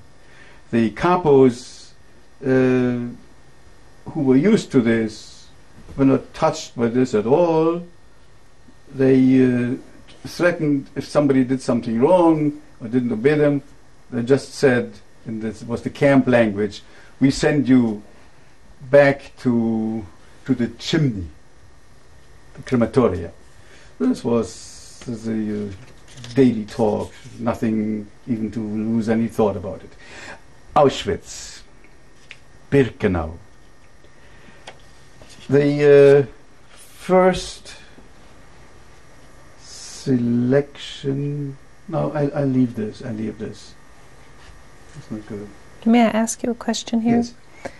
During this time, was your faith shaken at all? What was your relationship with God? Did you feel angry? Can you tell me? Well, it was shaken, but I couldn't allow this to be shaken because I knew I would need it. And I certainly needed it. This was one moment where I even felt, strange as it may seem, that this particular event was also a work of God. I have to blame God for that too, in a positive as well as negative sense. But this is only a single thing. Let's get to the bigger things. The Birkenau, my hope was that I would be able to leave this camp, because it was obvious this camp was meant for liquidation, annihilation. That was it.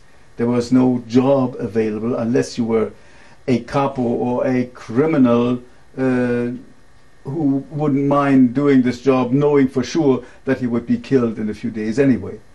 But I, who still had hope, didn't want such a job with such a limited duration of life left.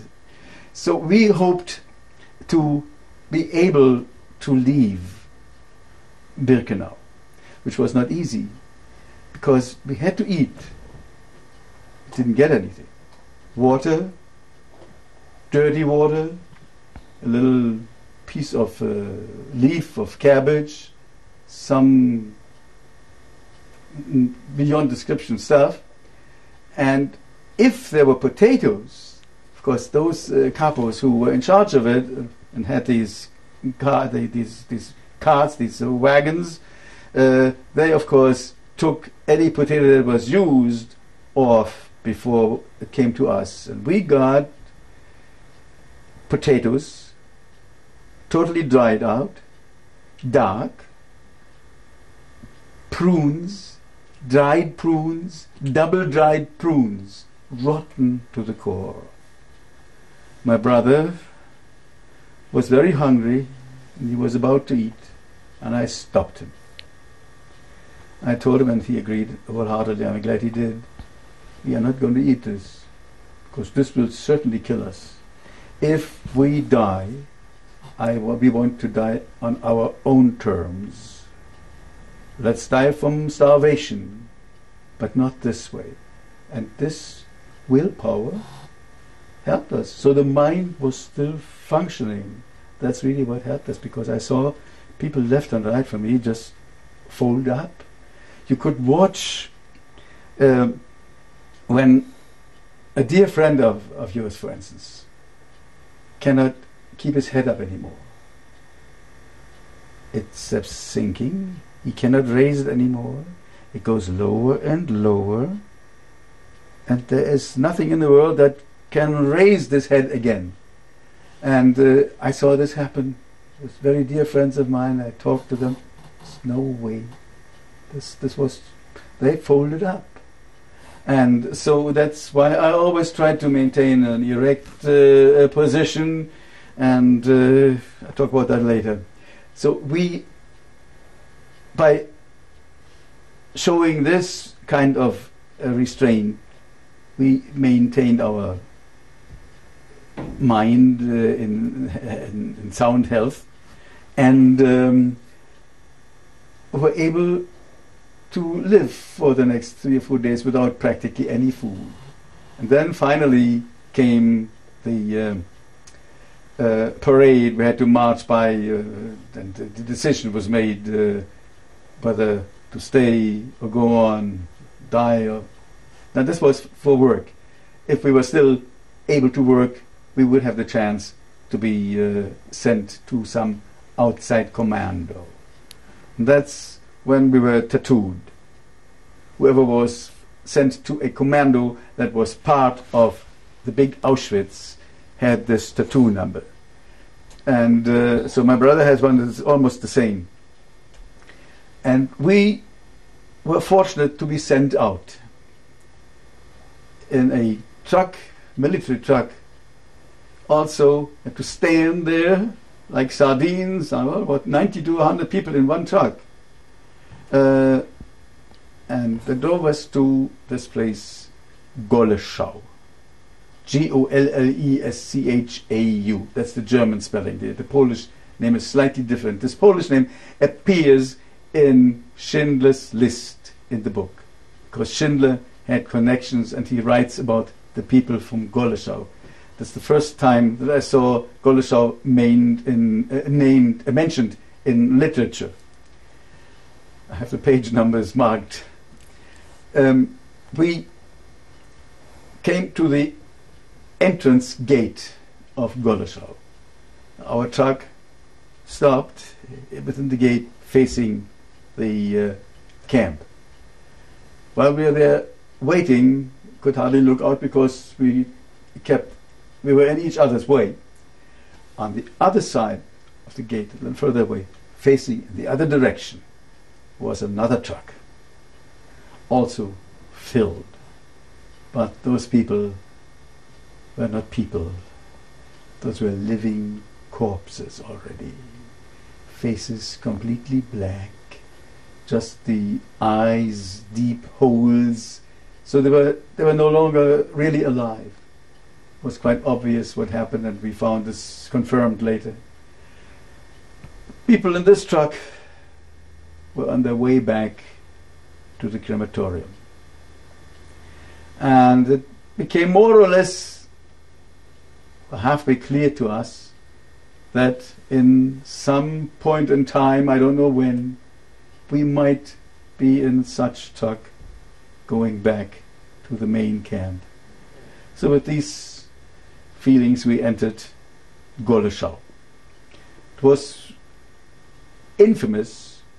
It was a real killing camp, a death camp. It was a quarry, Steinbruch in German, a quarry, and attached to it was a coal mine. The procedure was such. Well, first of all, we could actually volunteer. And I had made up, even when I went to Terezin, this rule for myself. In a concentration camp, you are either healthy or you are dead. sick is impossible. For that reason, I always, if I had a chance to volunteer, I volunteered for the hardest work. Of course, to my advantage was the fact that I was still young and in good physical health still at this time. Terrazine didn't do any harm to me in that respect. Food was very limited, but one could live on a little less.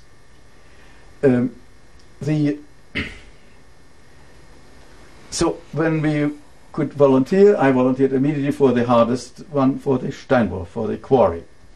Was accepted. My brother, that would have been a problem. He was strong, but not that strong physically.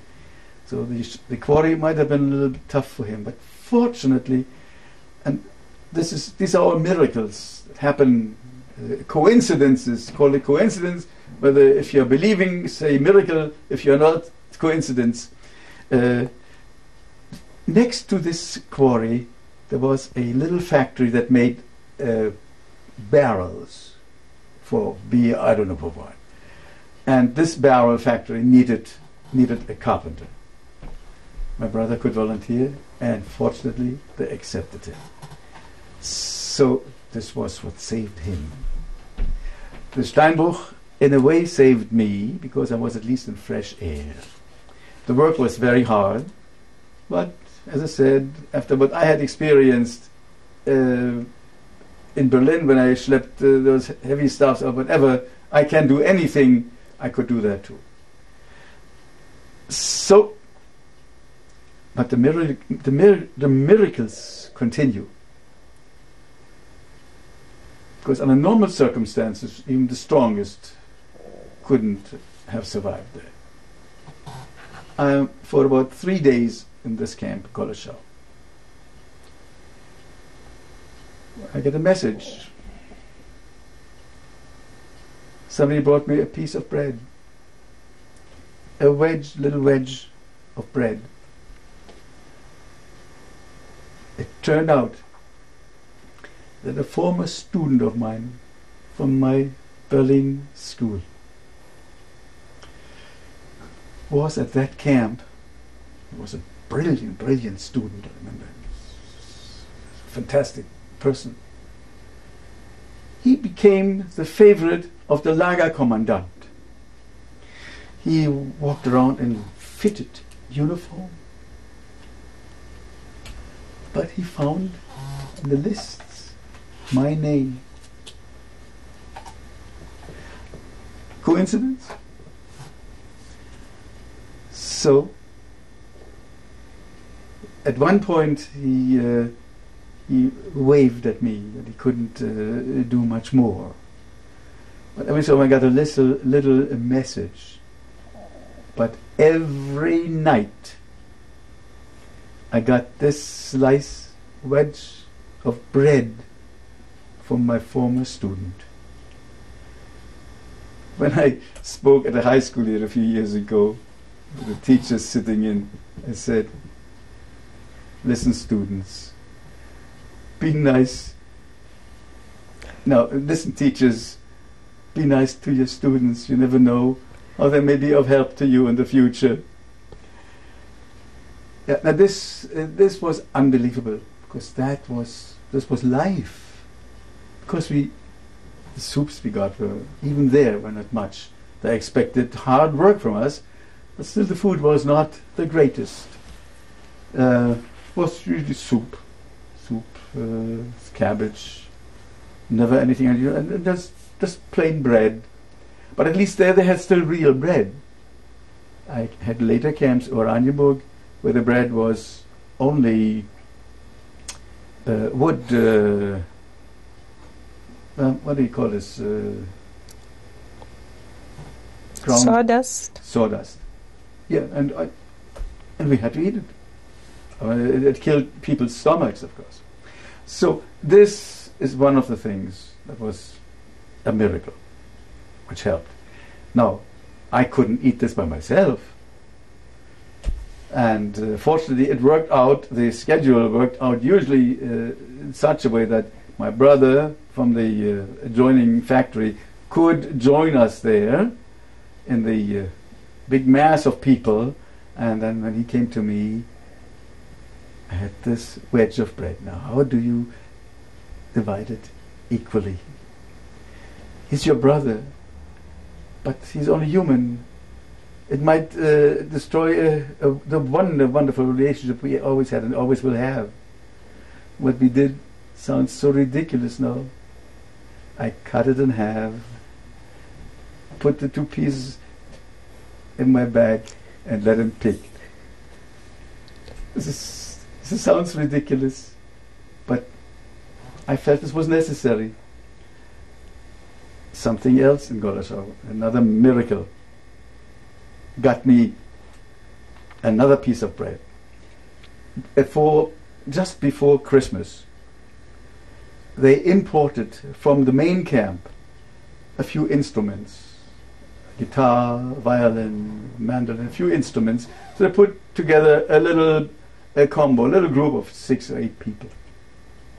And they were requested to perform at a Christmas celebration for the Lagerkommandant and the SS and everybody in present. So, of course, I had to work my shifts at in the Steinbruch, in the quarry. And these guys started working on it and ran into trouble. They had some melodies but couldn't harmonize it properly, couldn't make the arrangements. But they knew already that I was a musician. I don't know how they knew it, but some people who knew me from before must have mentioned this. They came to me. I harmonized a few things for them. I wrote it down. And they were so grateful.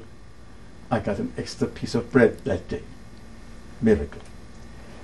At the celebration itself, SS, everybody was there, and we had to perform. I wasn't part of this group, but I borrowed the guitar that was there, and I arranged for my brother and myself a medley of German songs, which we performed in front of those Nazis sitting right in front of us and the dogs staring at us. But you know, I did a lot of singing, and I'll tell you later what more I did. But at this particular occasion, I sang this potpourri, but I failed not to include a song, a German song, which in effect said, "My thoughts are free. Who can guess them? Nobody, no hunter can shoot them. And they remain free." Let me just hum it for you quickly. Die Gedanken sind frei, wer kann sie erraten? Sie fliegen vorbei wie nächtliche Schatten. Kein Mensch kann sie wissen, kein Jäger erschießen, es bleibt dabei. Die Gedanken sind frei. And my thoughts are free, they are my own. You can't shoot me, you can't shoot my spirit. And this I sang straight into their faces. And I remember I felt wonderful doing it. I wasn't concerned about any possible follow-up. But everybody of my fellow inmates later told me they were so worried about me. So you see, this was some type of resistance. And this way I did many times. One Sunday morning, the SS were preparing a Sunday meal, and we were standing there being counted, and all the aromas of Arabia were wafting towards us. Somebody had a mandolin. So, I don't know where it got there, so nobody could play it, so they handed it to me. I tuned it so I could pluck chords like a guitar. And I invited them to sing along with me the the camp song, the Buchenwald song. Buchenwald had a camp song, and very, well, it's sentimental, and spirited, and spiritual in a way.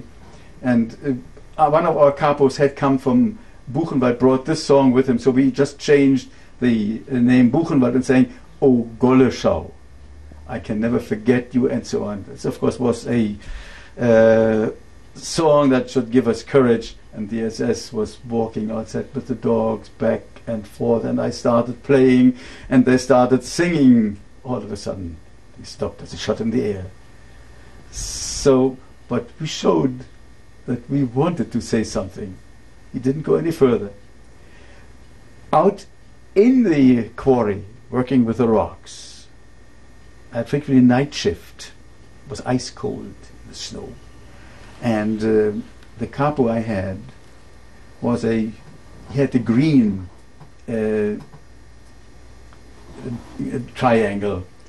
It means a professional criminal, maybe murderer, or something like it. And I was always in the habit of watching people, those guys. Right now you're not happy with me because I don't watch you all the time. Better. And I made it my business to watch him while I was working hard. I mean, there was no fooling around. But it was so ice cold, and whenever this couple, he had this bayonet and this guns and everything, rifle with him, and every so often I noticed that his eyes went wild. There was a flicker in those eyes, so I knew there was something wrong with his mind. He would lose control, and he did. I noticed 3 times he killed somebody on the spot for something very, very minor. I don't know what. How did he kill them? Oh, just shoot, right there. He had free hand. So I watched him, and I was in the habit always to hum to myself, to sing a little bit, maybe making a musical arrangement in my mind while working. And I noticed whenever he came close and heard me sing, he stopped and listened. And then he moved away. But he came immediately back. I sang a little louder. And he paid attention. He said, "Stop, everybody, take 5. In Germany they say 15. Take 5. And he took us we had an open fire, where occasionally we were allowed to stop for 5 minutes. So we all could gather around. This was a welcome relief. And supposedly sing. During the marching, of course, we always had to sing. If we didn't sing, for not singing, you could be killed.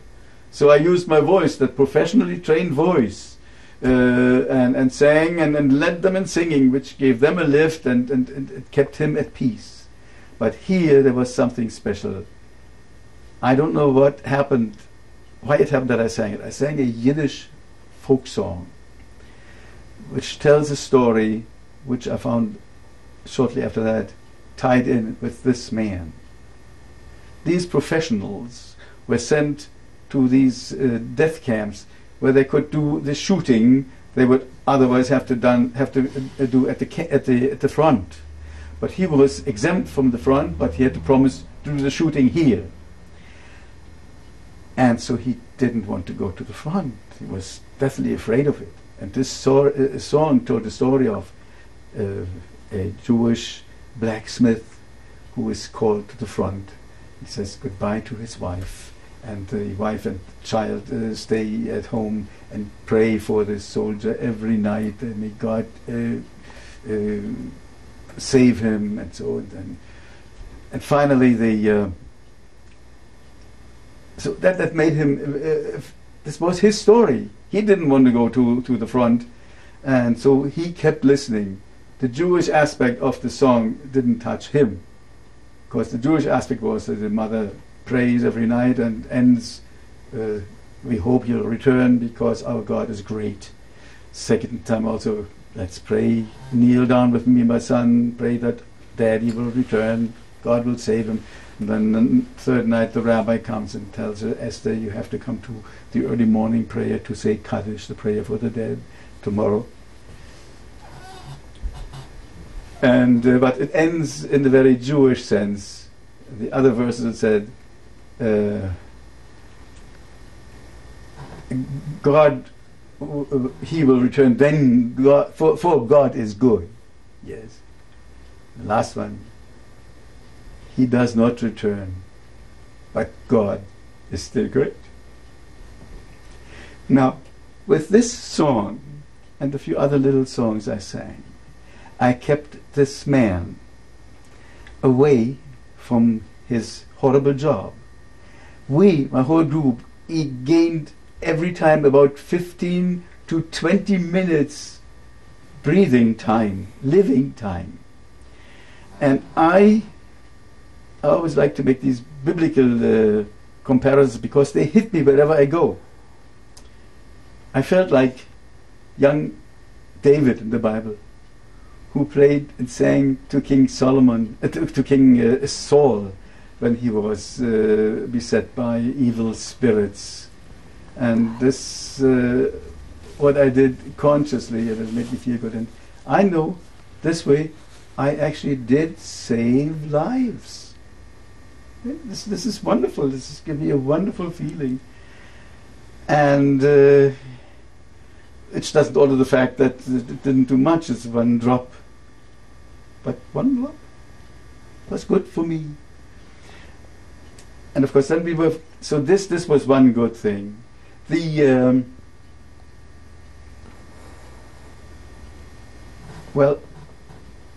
Goleshow continued. It was absolutely terrible. The killings and all of this. We had to witness hangings. They made sure that some people did try to escape, but there was no way. The dogs brought them back, dead. The bodies were displayed naked, bloody all over, bitten up by the dogs, and shot afterwards. We had to witness it. Anybody who made a mistake of a minor sort, they hanged.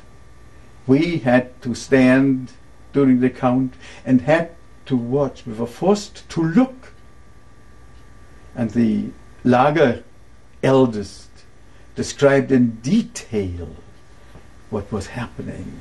I don't want to describe the arms get out of their regular locations, and everything was described, and we had to watch this. So it was very difficult to watch and not see, but you can do this.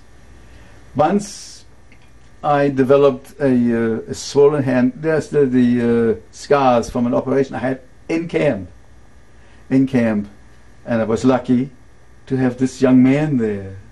He saw to it that I got some ether. Normally they wouldn't have. So if I survived, it's due to these many, many marvelous things that happened to me. And of course, while this was happening, of course, I kept telling myself, I will survive, but I have to pay for it. And I wanted to pay for it. And how did I pay for it? I gave up the originally planned profession and dedicated my life to the sacred profession of being a cantor. We're going to pause here and change the tape.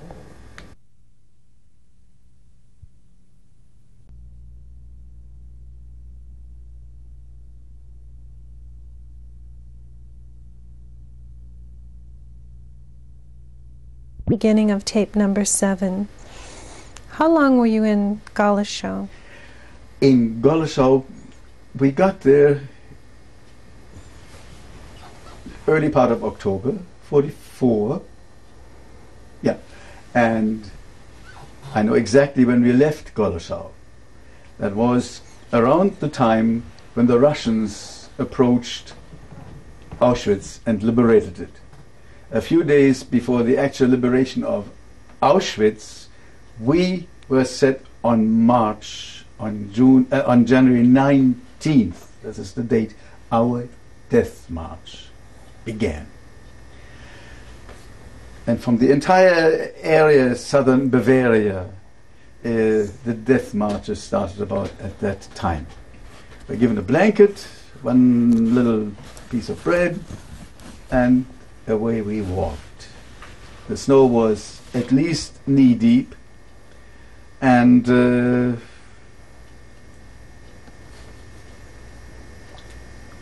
you know Do you know how many people were walking approximately? Yeah, in my each group were different, but basically, when they left, where we had to leave a number of very sick people back. They were the fortunate ones because they were liberated by the Russians sooner. So they didn't, unless they died because of their sickness, they could survive then. It was about 800 to 900 to begin with. So each of these groups was about that amount of people. We marched, SS in front, SS in back. In the back there was the machine gun on a little cart, which had to be pushed by prisoners. Had to do that. And if anybody in the deep snow stumbled and couldn't get up immediately, he was shot. If it was an immediate death, they shot him in the neck to be sure that no witness survived. This went on, well, for a number of days, but then we came to a place, Gleiwitz was the name of the city. There we stayed overnight in a factory, a workroom.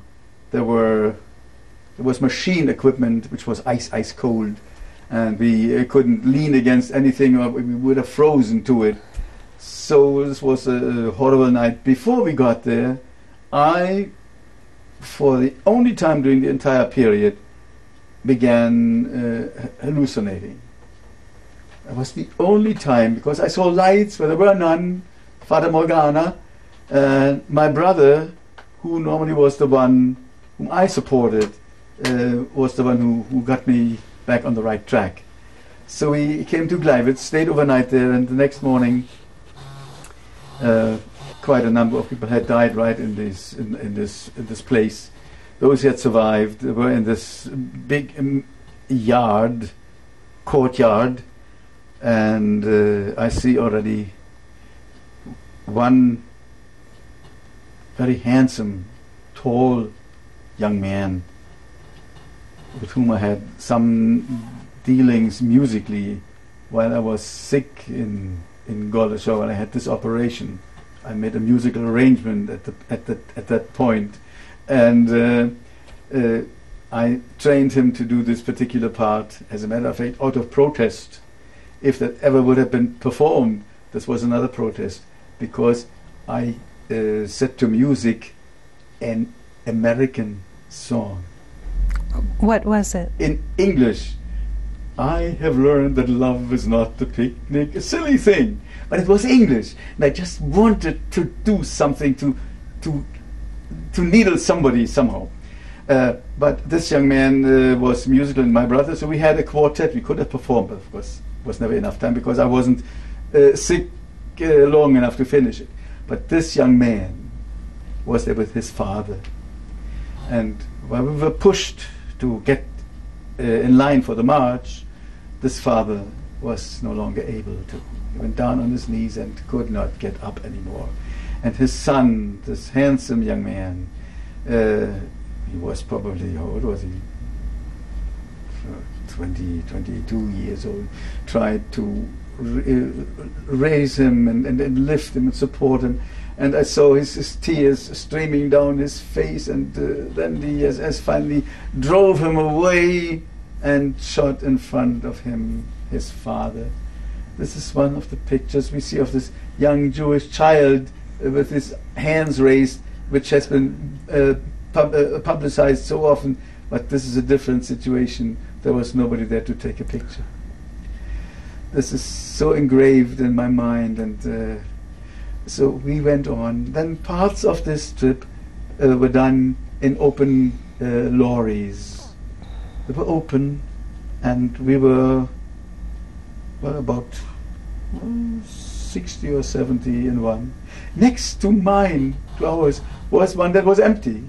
There was only a fire in the middle, and there were 6 SS gathering around this fire.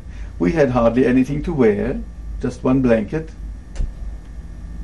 And they had their uniforms and furs and fur hats and everything.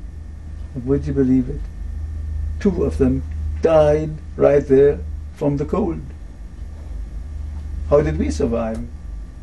So this was unusual cold. So not that we were happy that they died, but it's miraculous that we survived, but not all of us, unfortunately. That trip took us crisscross through Germany until we, I don't know whether you have the German land map in front of your eye. Berlin, north of Berlin, there is Oranienburg, that Sachsenhausen, that camp. We arrived there on January 29th. In other words, the trip and march from Goleschau, January 19th, to Oranienburg, 29th, took all in all 10 days, which means quite a bit had to be done by train. This was a miserable camp, but we didn't have enough time to find out enough about it. The only thing was that my brother had developed an infection of the lymph under his arm, and there was nobody to treat him. And so they gave him all kinds of paper and he was bleeding. It was just terrible. And so I hardly knew what to do. But that night, the next day, on the 30th, which is another date memorable in my mind. This is the day the Nazis took over in 1933. In 1945, on January 30th, the Allied forces also knew it was the birthday of that nation. And they bombarded this camp. Unbelievable. Such a bombardment I had never experienced. But to our ears it was music. And again we had to flee. Remember, in Goleschau we had to leave because the Russian front was nearer. Those were the ones who would have liberated us. And now we have to flee again because the Allies would liberate us. So we were again on march, partially, most of it was train, to Flossenburg, which had been a camp for prisoners of war, Russian prisoners of war. No longer served as such. It had become a regular concentration camp with the Russians as the capos. And the capos, of course, the Russians have a wonderful history of anti-Semitism, and they proved it there. They didn't like the Nazis. Sure not, because they were their prisoners. But the Jews they liked at least less. Probably less. So they had this in common with the Nazis. And I remember we were standing in line, and in front of me is this very young Russian guy. He didn't even see me. We were all standing there, and all of a sudden he swings on with his fist like this, hits me right here. He could have broken my jaw. Apparently he didn't. But I suffer from frequent toothaches, and no dentist can find out what the trouble is. Maybe it dates back to this. I don't know. So there we had that capo who was known as the Würgere, the strangler. But I don't remember his actual name. So there was no job for us. Again, this was a camp. If you stayed there, you wouldn't survive. You had to hope to still be able to work, and then you could continue. This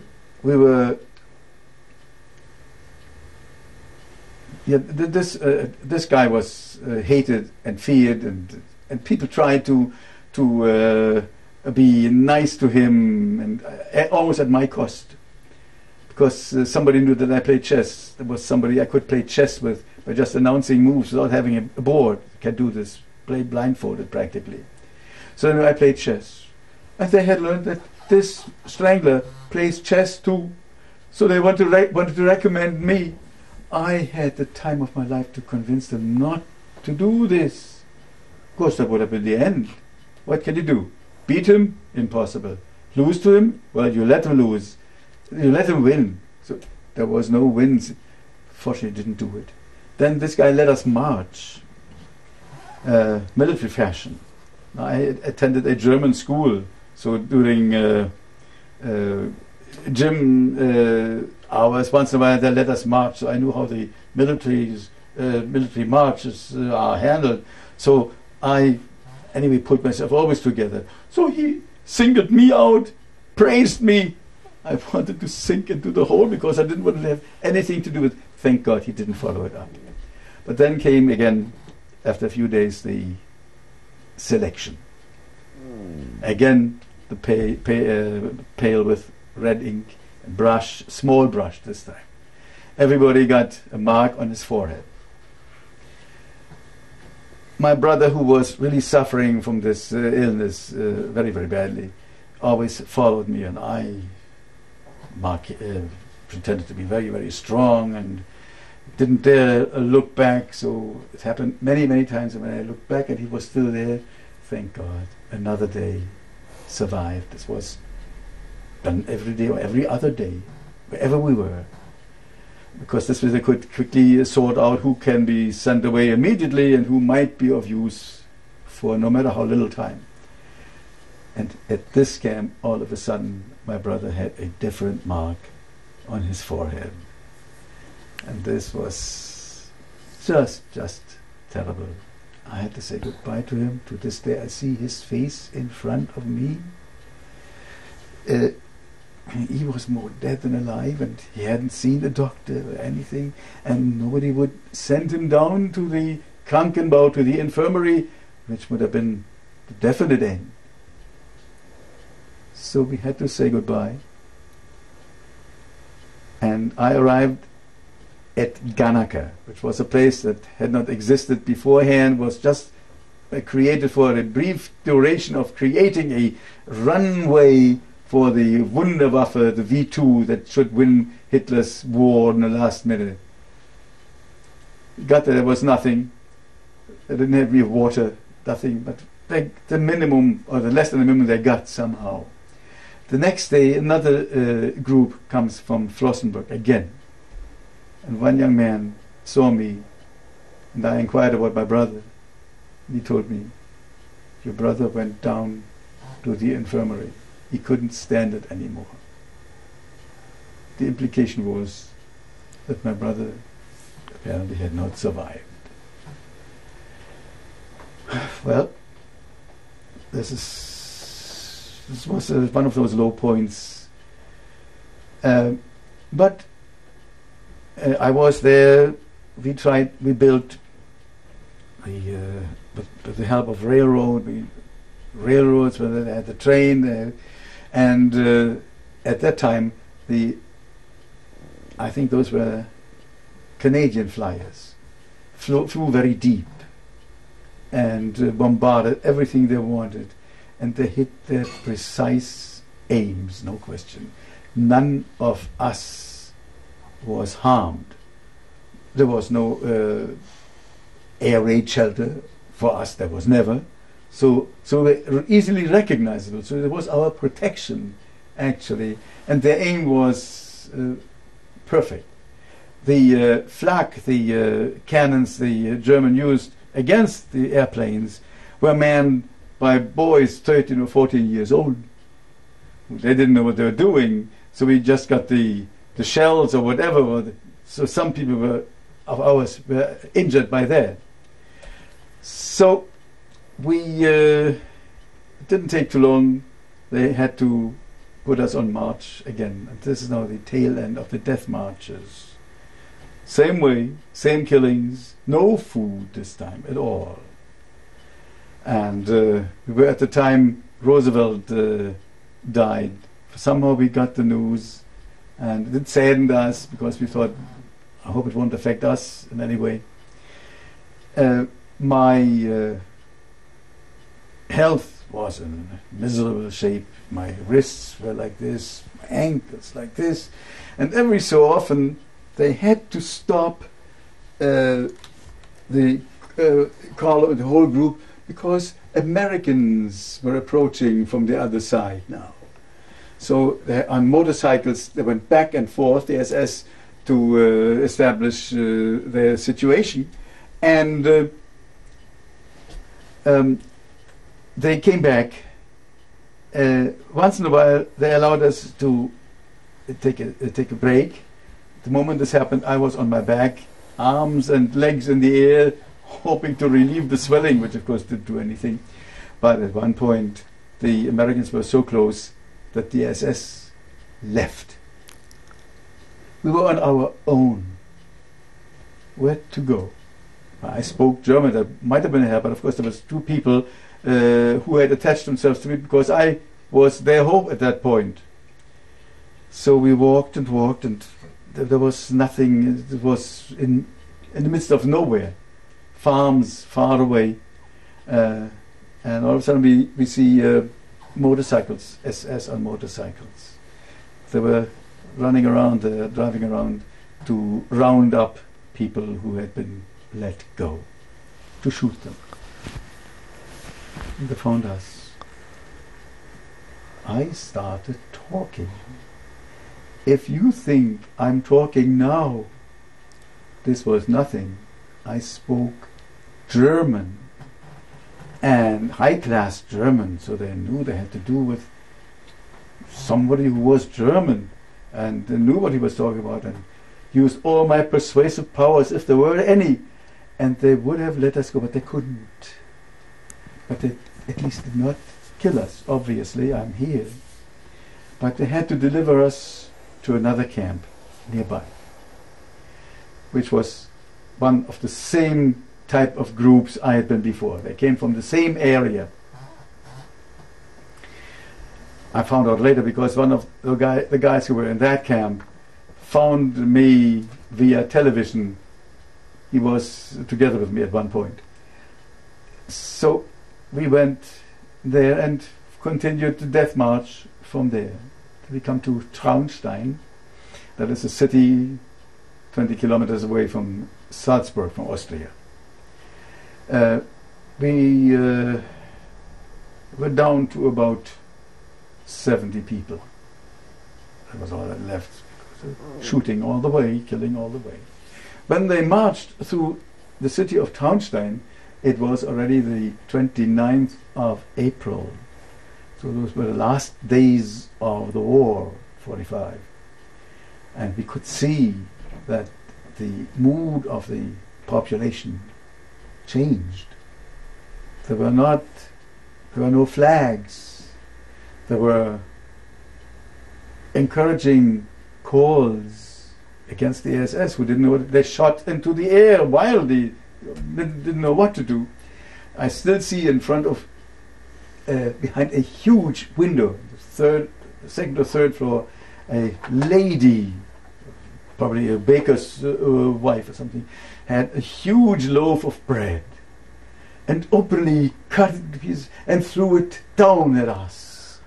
And it didn't help much, but of course it discouraged the SS a little bit. They began to worry slightly. But, and we could hear the tanks roll by, the American tanks. So we got into the city of Traunstein, near a forest. There was a slight opening I saw, and they opened it up. It was half a man's height opening. What comes out? Pigs. They drove pigs out. They emptied a pigsty, huge pigsty, and forced all of us in there. We were half dead, more than half dead already. We couldn't talk, didn't have the power to talk. We could hardly stay on our feet. So they pushed us in there. We fell more or less into that dirt. It didn't bother to clean up. And the smell didn't bother us, because we're in such a condition that our sense of smell had left us long ago. So that was towards evening. So we were in a pigsty, dark, couldn't see a thing. I just tried to stay near an area where I could look at this slight opening, where the SS guard was right there, and around the corner there was another SS guard, maybe there were some more. And my condition was such that I figured, well, this would be the end. There's no way to continue. There was no escape possible, and I didn't have the strength to climb out of a window anymore, if there was one. When, well, shortly after sunset, there was no sun. May 1st in Bavaria, there was snow on the ground, fresh fallen snow that year. I, with the last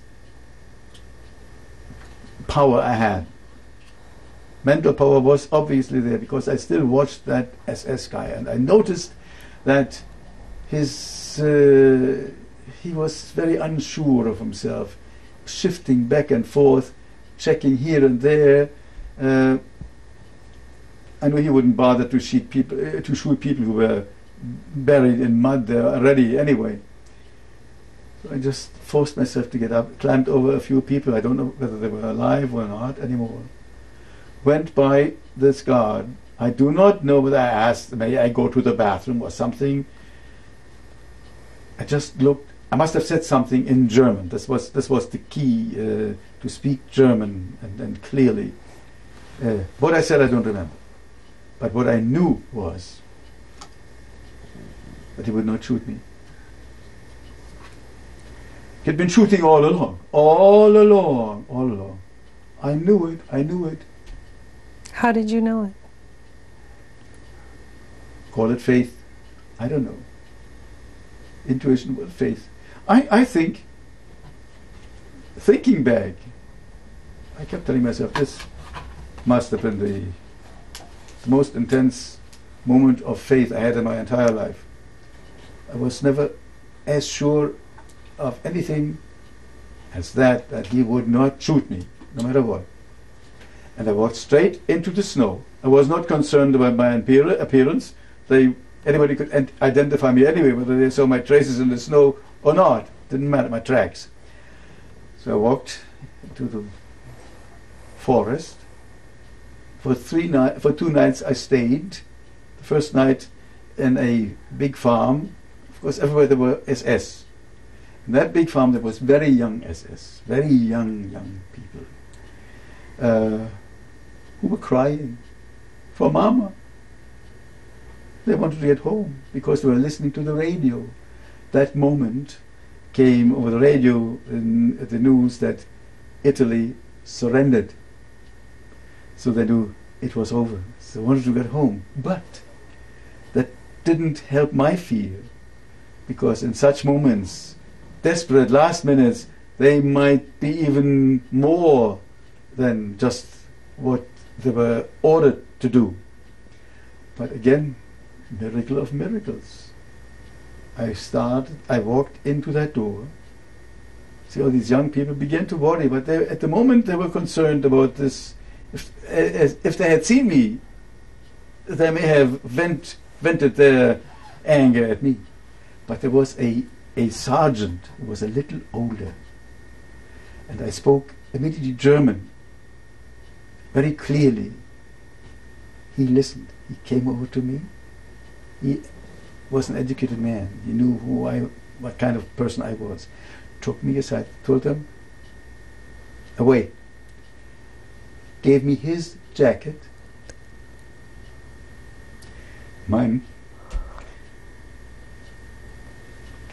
all loused, of course, full of lice.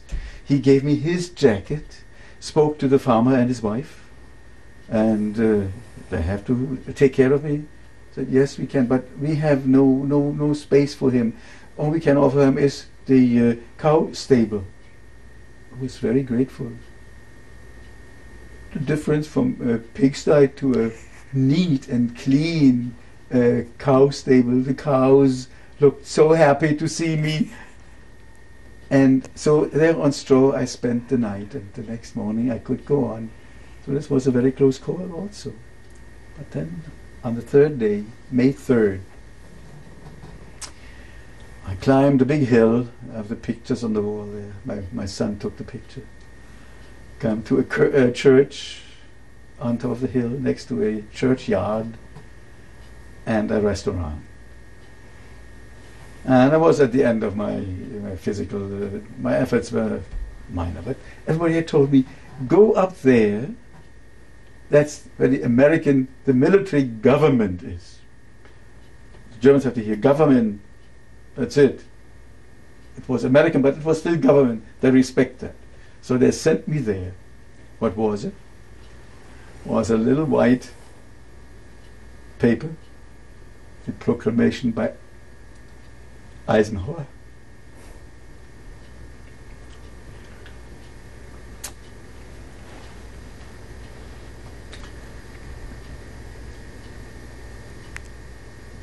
After what I had gone through, this little paper meant America.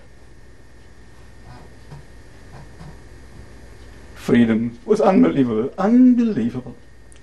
And the innkeeper was actually Austrian. His wife was from the Tyrol. They took me in and gave me a room, and I stayed over and I went to bed. Towards midnight, I woke up. Was shooting, wild shooting. What's the matter? The war is over. So it couldn't be it. I thought I had dreamt.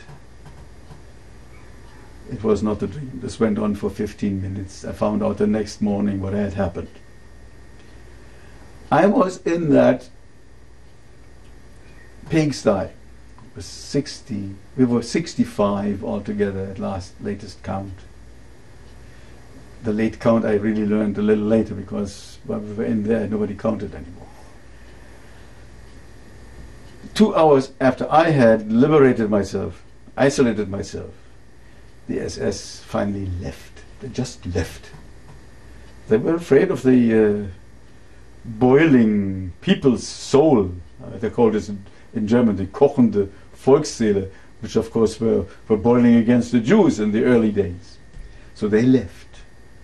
These 64 people left that pigsty, marched out into the village square, and were singing. They were almost half dead, but this gave them such a lift that they had the momentary strength to actually sing songs of their homeland or whatever it was. So townspeople who told me later about were very moved by this whole scene. Cantor Messerschmidt, I need to stop at this moment to change the tape. It's a terrible time to stop. I'm sorry. We'll pick it up in just one moment. Okay.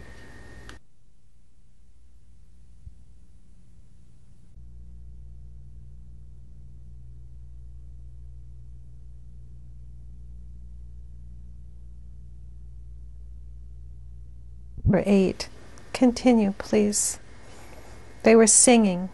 Yeah, they were singing and started their march into their, what they thought was their newly regained freedom. And they came on May 3rd to a huge farmer's, to a huge farm opposite from the road where I was. And there was SS, but a special kind of SS. It was Ukrainian SS, very infamous SS. And when they knocked at the door, the SS had to see only those striped uniforms, and without any further ado, they mowed all of them down with their machine guns on the spot. This is what had happened. And I was still there. I should have been there. There were only 62 at this place. Of the 64, 2 had gone in a different direction. And they had the same fate. They were also killed. And I was the only one who was not killed by people inside. the eternal question, why me? And of course, it's something that bothered me for many years, and still. But I just try to make the most of it. Consider it a tremendous obligation to do what I'm doing. So, after that, I stayed in that village for quite a while, was sick enough, and tried to recuperate. In the meantime, was listening constantly to radio from Austria. They gave through people who were looking for survivors, so I listened constantly to catch a name, waiting. Wasn't successful. Went to the military government as soon as I was able to move a little bit, but that wouldn't have helped because I didn't have any transportation to the capital, to Munich, capital of Bavaria. Because transportation was non-existent. The roads were gone, the railroads had to be rebuilt. But when the first train was available, had only one passenger car, in addition to all the other freight cars, I was on it. I had spent the time in Zurberg by keeping busy as a teacher. I gave an English course.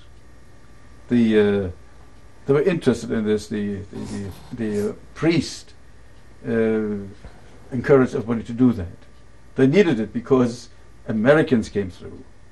First, French came through. I was the interpreter, helped them with the French. Then Americans came through. I interpreted there. So I was very, very busy. The first train that I was on, looking for my family, I had to get permission from the military government to do this. Reason? Looking for survivors of my family. I come to Munich. The synagogue was not existing anymore. It was one of the first actually to be burned in Munich. But one little library room had not been touched. That was all that was left. So I went up there. Of course, wherever you go, we went those days, you came to places where there were little pieces of paper, notices, who knows about this one, that one, let them get in touch with me, and then addresses were exchanged all over the place. I was sitting in the office with a lady who showed me those long lists, and I was going through them. And to the next room comes the officer of the communication department of the radio station, Sergeant Lehman, and the president of the Jewish congregation of Munich, Dr. Spanier. And they were discussing something. I was looking and paying a little attention to what they were talking about. They were discussing with the approaching Rosh Hashanah, New Year's holiday, to put a program over the radio to show that Jewish life in Germany is flourishing. I had listened only with half an ear, but I realized that doesn't make any sense to me. I went in, I spoke to them immediately. Gentlemen, what you are trying is very laudable, but doesn't make any sense, especially since you have here a living cantor, a living survivor, who can do what you want to do as a show, as a real live thing. Well, they listened for a moment, but then they said they were prepared to bring the famous cantor recordings with choir and organ, of course, make a big show. And so, well, how do we know that you can do something like this? I told the gentleman, take me over to your station. See for yourselves. And I'm glad they immediately relented, and we went over. And I had a microphone test. Of course, they were besides themselves, and I had never heard anything like it, they thought. And there was no organ. They just found a pump organ, a harmonium, and somebody who could play the piano. But that still didn't help, because he wouldn't know my Jewish music. So no problem. If you provide me with quarters, so I can stay overnight in a place where I can sit down and arrange some music, I'll do that. And right on the spot, I wrote some little bits out for him, the pianist, and he was flexible enough to adjust it for himself, and I could sing. And so they were very excited about this, because it made really sense. And so they said, well, we'll call the home for the aged, it used to be a home for the aged, which was used as a new home or temporary home for returnees from concentration camps. I went there, I still see Mr. Österreicher, he was probably older than I am now, and he heard of me, he was very excited, and said, Herr Messerschmidt, please wait here a moment, I just got to get your room ready in a few minutes. In the meantime, I enter there, and I stay in this entrance hall, and like everywhere else, little notices, the whole wall was wallpapered with it. So I study the names, and all of a sudden I see Messerschmidt, Kurt Messerschmidt. Couldn't believe it. Sonja Messerschmidt. Sonja, she will tell you this in detail, got through Munich, not intending to stop there or leave any messages. Left this message in a place where nobody in his right mind would have ever expected me to stop, because I had never been south of Berlin. And she was already in Frankfurt. She left that address, so I followed her there. But I couldn't follow immediately. I knew now that my wife was alive. So many of my prayers had been answered. This is one of the main ones. So there was no need to rush now, because this had to sink in first. And now I was under obligation to do this service.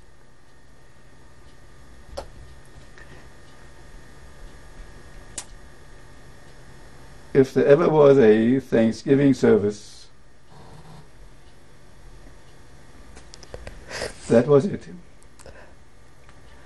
That was unbelievable, and the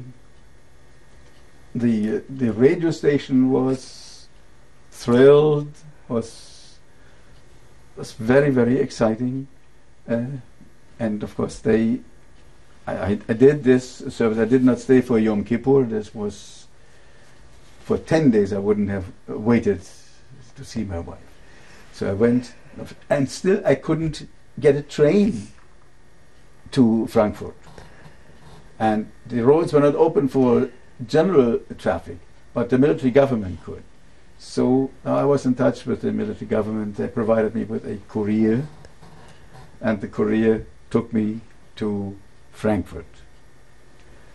Not only that, Frankfurt, they waited for me, and I found out that Sonja had been there, but she had left word. She had already moved on, and she gave the next place. So that's what they did. You have to be able to follow up. And sure enough, they took me, still by courier, quite a ways, up to, into the British zone at the time, Bielefeld. That's where the place Sonja wrote she had moved on to. And there I found my wife. And you know when I found her? I told you things happened in a very strange way. And then you feel that you are subject to something a little bigger than you. These are things you cannot plan. I found her on the day of Yom Kippur. Now that wouldn't have been so unusual, but my last day in Terezin was Yom Kippur. And on Yom Kippur, the Kol Nidre prayer has a phrase where we pray that the coming year may be good, Mi Yom Kippurim Zeh, from this Yom Kippur day, at Yom Kippurim Haba Alin, until the next Yom Kippur. So this time span I fulfilled perfectly. From Yom Kippur to Yom Kippur, I found my wife. You see, you asked me whether I lost faith. These things had to help me with my faith. And I couldn't have entered this profession unless I have faith. You have to have faith to share it.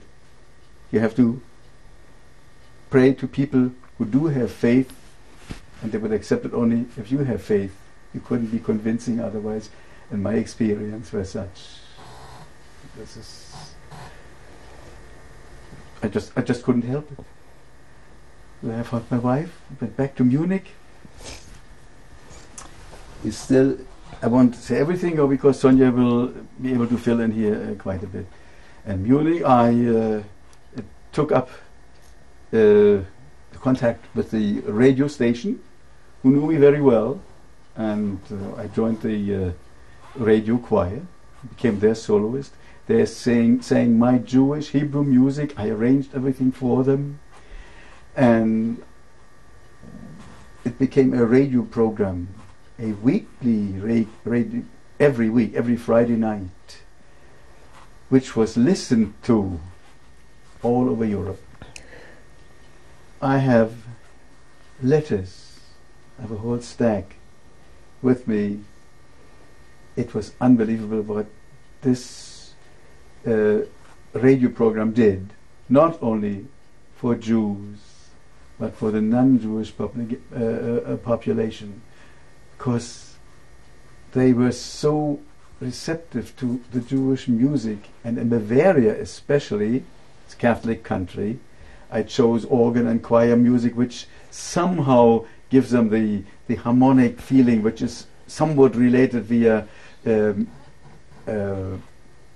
Gregorian chant to their type of music. So they accepted this beautifully, and the letters I got from those non-Jewish listeners are unbelievable. So this way I found a way to fight anti-Semitism and promote pro-Judaism among other religions of the world. And I stayed in Munich until 1950. In 1949 I went on a mission to Berlin to see my brother, whom I had convinced that he had to emigrate also. Coming back to Munich, we planned our emigration. Our daughter at that time was already, she was born in 1946. What is her name? Eva. Mm-hmm. Eva. So she was 3 years old when we decided to emigrate to America. And in 1950, on July 3rd, eve of Independence Day,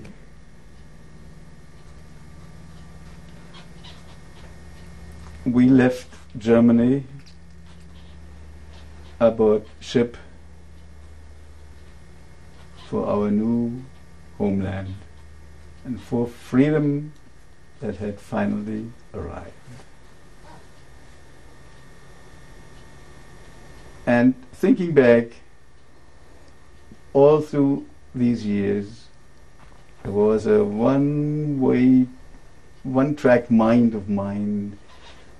I have to survive this. Every hardship I experienced enforced that will to survive so strongly, and I was able to carry this through to the very end. And it was faith and hope. Hope in Hebrew is hatikva.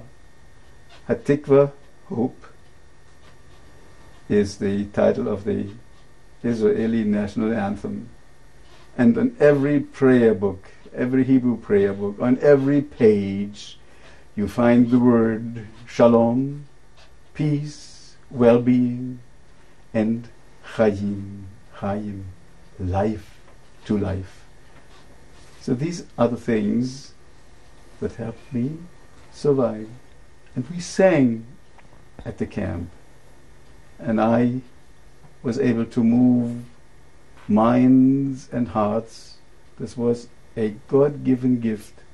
That's why I did not stay in, I could have stayed in Munich, become employed by concert agencies who, after listening me over the radio, approached me. I had interview with the Munich State Opera with the intendant, Madame Fichtmüller. They wanted me, but I was already in the process of emigrating. So if it's okay, I could give you, if my voice holds out, a little sample of the style of singing I use. This is not with choir, but I will accompany myself on the piano. We would love it, and I'd just like to ask you a few questions too before. What were your impressions of your new country when you finally arrived? My new country? Well, how could I criticize? And how could I not criticize? Because this was the wonderful thing. Where I came from, I could not criticize. And here you can criticize, but of course it has to be constructive. Things were different for a while, but these adjustments were no problem. I was used to speaking foreign languages, and our first apartment was in Brooklyn, a totally Jewish neighborhood. I had messages over the radio about things Jewish. This was unheard of. So this sense of freedom was just overwhelming. And so we were utterly grateful to be here and happy to contribute, and we were willing to. How were you received by the Jewish community? First of all, the Jewish community is very helpful. Was helpful to begin with, to bring us over here, you see.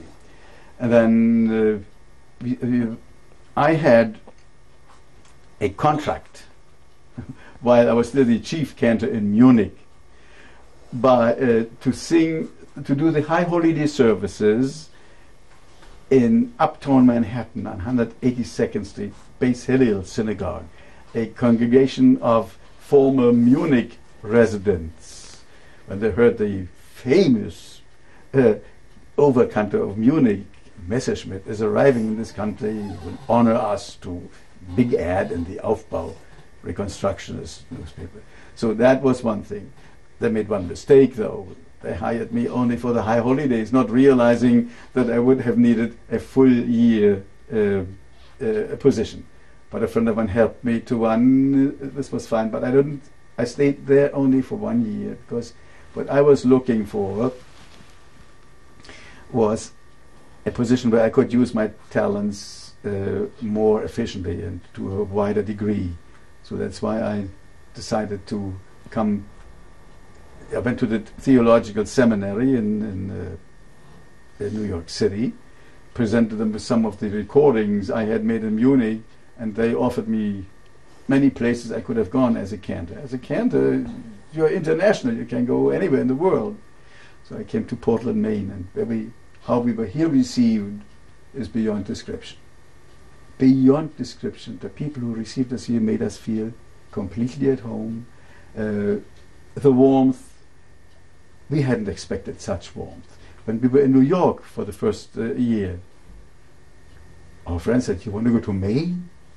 Yankee country, cold country, you won't be welcome there." Were they wrong? You couldn't imagine lovelier people than we met here. So they made us welcome from the very first day until this. Were you able to speak about your Shoah experiences at that time? Yeah, at that time I didn't speak much about it. In families, in small circles, yes, but only little things. I didn't feel comfortable to talk too much about it. As I said, my job at the time, I felt, was to talk about positive things, present to the non-Jewish world our Jewish music, our heritage, in a way they could understand. And of course, here in this country it was different. They didn't have to feel guilty here in America.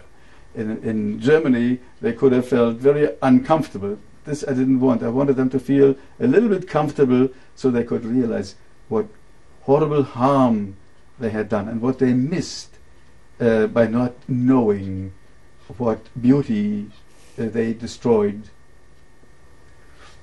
What were your ambitions at that time? My ambitions, there could have been many, but one ambition was not to write everything down. So the ambitions fell into the field of music.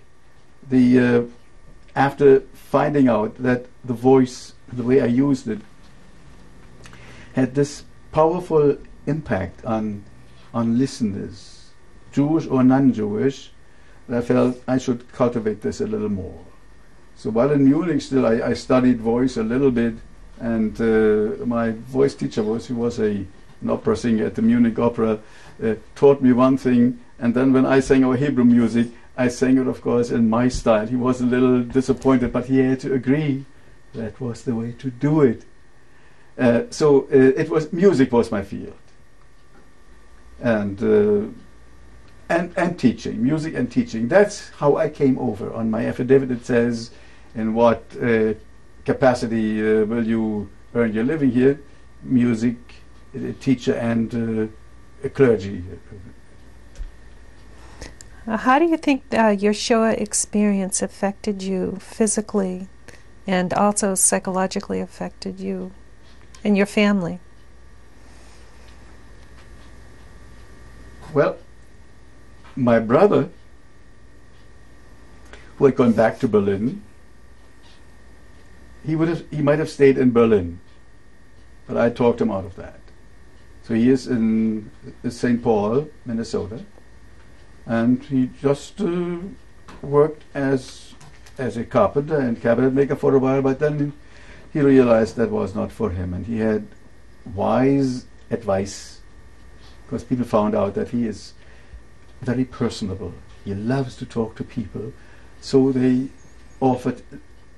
have professional places where they advise people. And they told him, you should have a chance to talk to people, not just talk to a piece of wood, which nice as it is as an artist. So they suggested that he became a salesman. And since his knowledge of woods and furniture was so good, they suggested a furniture store. He became a furniture salesman, but then he realized that's not enough either. Then somebody wisely said, you like people more than even furniture. He became an insurance man. He switched and became an insurance man. I didn't make that switch because I stayed closer to my field, because there were opportunities in this field. But and that wasn't all. Since his retirement, he now lectures all over, well, in Minnesota, on the Holocaust, very effectively. Colleges and high schools, just beautiful. I'm very, very proud of him. Did you, other than the problem with your tooth, were you affected any other way physically because of your Shoah experiences? Yeah, of course, naturally, but I couldn't give in, and I didn't give in. So for a while I was in fairly good shape. Couldn't expect much more. A little heart problem, which is not unusual at my age anyway. And it's amazing how I snapped out of this, because I was down to below what's considered normal in weight. The yellowing,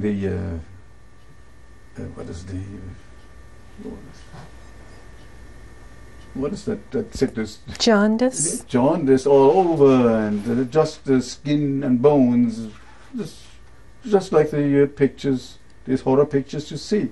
Do you know what you weighed at the conclusion? I didn't weigh myself, but there were not many scales that went down that low. We are going to change tapes now. Okay. Thank you.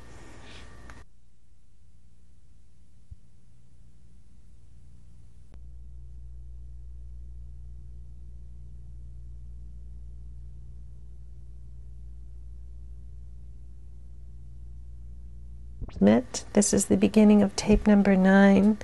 How do you think do you think that your show experiences psychologically affected your family relationships?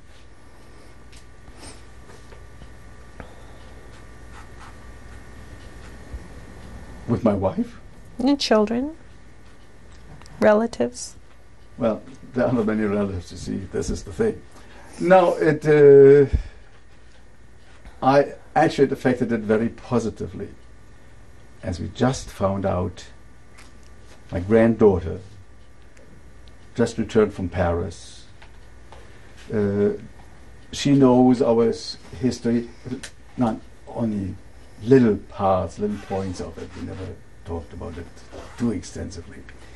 But she saw beyond Portland's borders and Boston's and the States. She came to Paris, experienced a new culture and Jewish attitudes over there, and she understands now, she wrote beautifully, how difficult it must have been for us to adjust to the new country, to all these things. After the ordeal, she doesn't want to compare it with what she experienced now in Paris, new country, new language.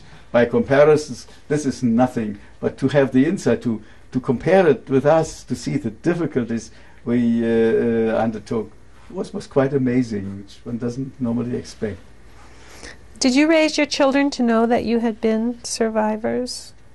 Oh yes, then they knew this from the very beginning, of course. Mm-hmm.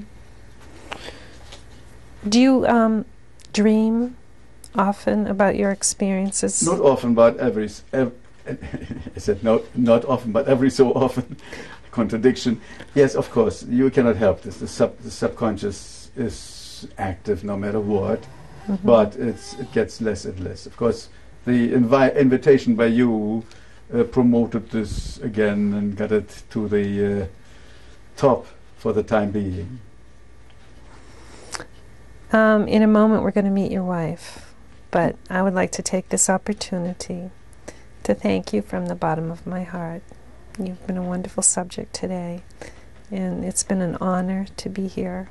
We are very grateful that you spoke to us, and I would like to ask you if you have anything that you would like to close with, if you have any particular comments that you would like to make, please feel free. Yeah. Well, the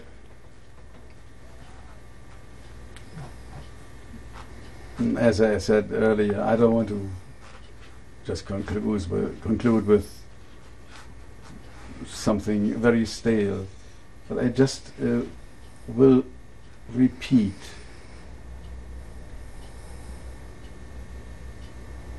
maybe I will return to a more concentrated faith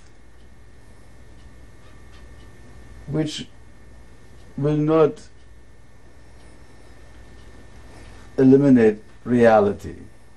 To find the balance between hope and reality is very, very important. At times at camp, I know I forced myself to ignore the reality around me and slipped temporarily into a dream world almost. Was alone with God and myself. That's where I experienced and appreciated the value of faith and God the strongest. I could keep in touch via my inner self, call it God, call it what you want, and not give up ever. So I have great hopes for this country, I have great hopes for Israel, although at times I would like to also minimize the reality, but you can't. It's there. But the reality is there, but so is Hatikva. So faith is something that's expressed in this song about faith, which, if you allow me, I might briefly sing. I believe with perfect faith in the coming of Messiah, not in the literal sense, but it expresses that hope so perfectly. Because here, hope and reality clash in this song. The text is about, I believe with perfect faith in the coming of Messiah. Not today, not tomorrow. Even he may tarry, he may be late, still I believe in him. So you see, it is not a hope that has to be fulfilled immediately. I'm prepared for a longer wait, but I won't give up hope. Thank you. We would love to hear that song. Are you going to play it with piano accompaniment? Yeah. Okay, we're going to do that in just a moment. We're going to bring in Mrs. Messerschmidt, and then we'll do that. Go ahead. Cantor Messerschmidt. Who's this lovely lady seated beside you? You like to know that. This is my beloved Sonia, my wife. She's very beautiful. How many years are you married? We just observed our 53rd wedding anniversary. Right. Yeah. Thank you. Yeah. Would you like to say something about your husband? Well, he's a very, very patient man, just the opposite of what I am. He's a very good father and a very good husband and just a very good person and an absolute perfectionist.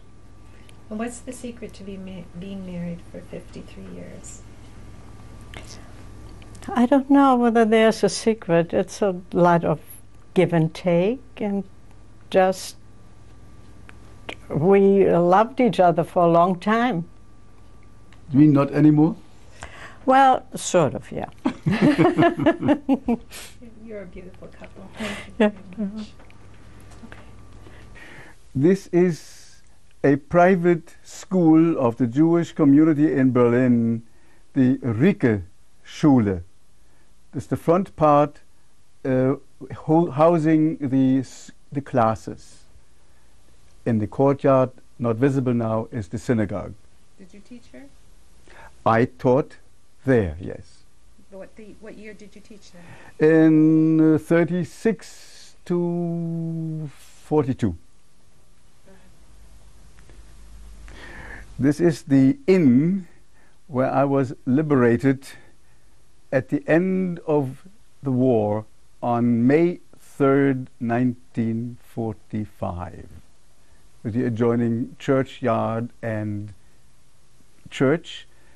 There is a gate which is hardly visible, on which the Eisenhower proclamation had been attached. It was considered the seat of the military government. This is the monument erected in memory of the 64 victims that were killed after their liberation on May 3rd, 1945 in Surberg, Upper Bavaria. You see there my wife with the turban, next to me with the old-fashioned hat, and some American officers. This was the moment when the victims of the May 3rd assassination were finally buried. Probably in 1946 or 47, the first time anybody took note of erecting or commemorating the camp Dachau near Munich.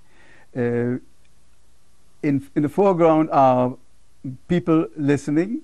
In the background is the radio choir of Munich, who sang my Jewish music every week over the radio. In front of them with the talit is myself, the cantor, and further in front is the then Rabbi Orenstein. Go ahead. This is a concert given by the radio choir of Munich with me as the soloist in the Sophiensaal in Munich in connection with a memorial program. Okay. Mm-hmm. Go ahead. This is part of a certificate of vaccination prior to our emigration. On the left you have my wife Sonia. She still shows signs of her concentration camp survival. In the middle is our little daughter, at the time suffering from whooping cough. And on the right is yours truly, the cantor. Ladies first. In the center, my daughter Eva. Next to her, my granddaughter Sarah. In back of her, my grandson David. And to the left, my son-in-law Dwayne Paulisner. Taken approximately what year? That was taken, sorry, what year was that? October 1990. Oh, I didn't realize. October 1990, okay. And taken in where? Portland, Maine? On the occasion, yeah, in Portland, Maine. Yeah. Okay. My son Michael and his wife Lucinda, taken approximately 1995. Go ahead. My grandson David, my granddaughter Sarah, picture taken recently in their home in Portland, Maine.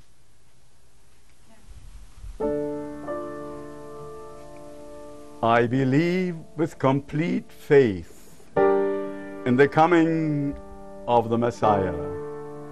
And though he tarry, still shall I believe and await his coming. Ani mamin, ani mamin, ani mamin,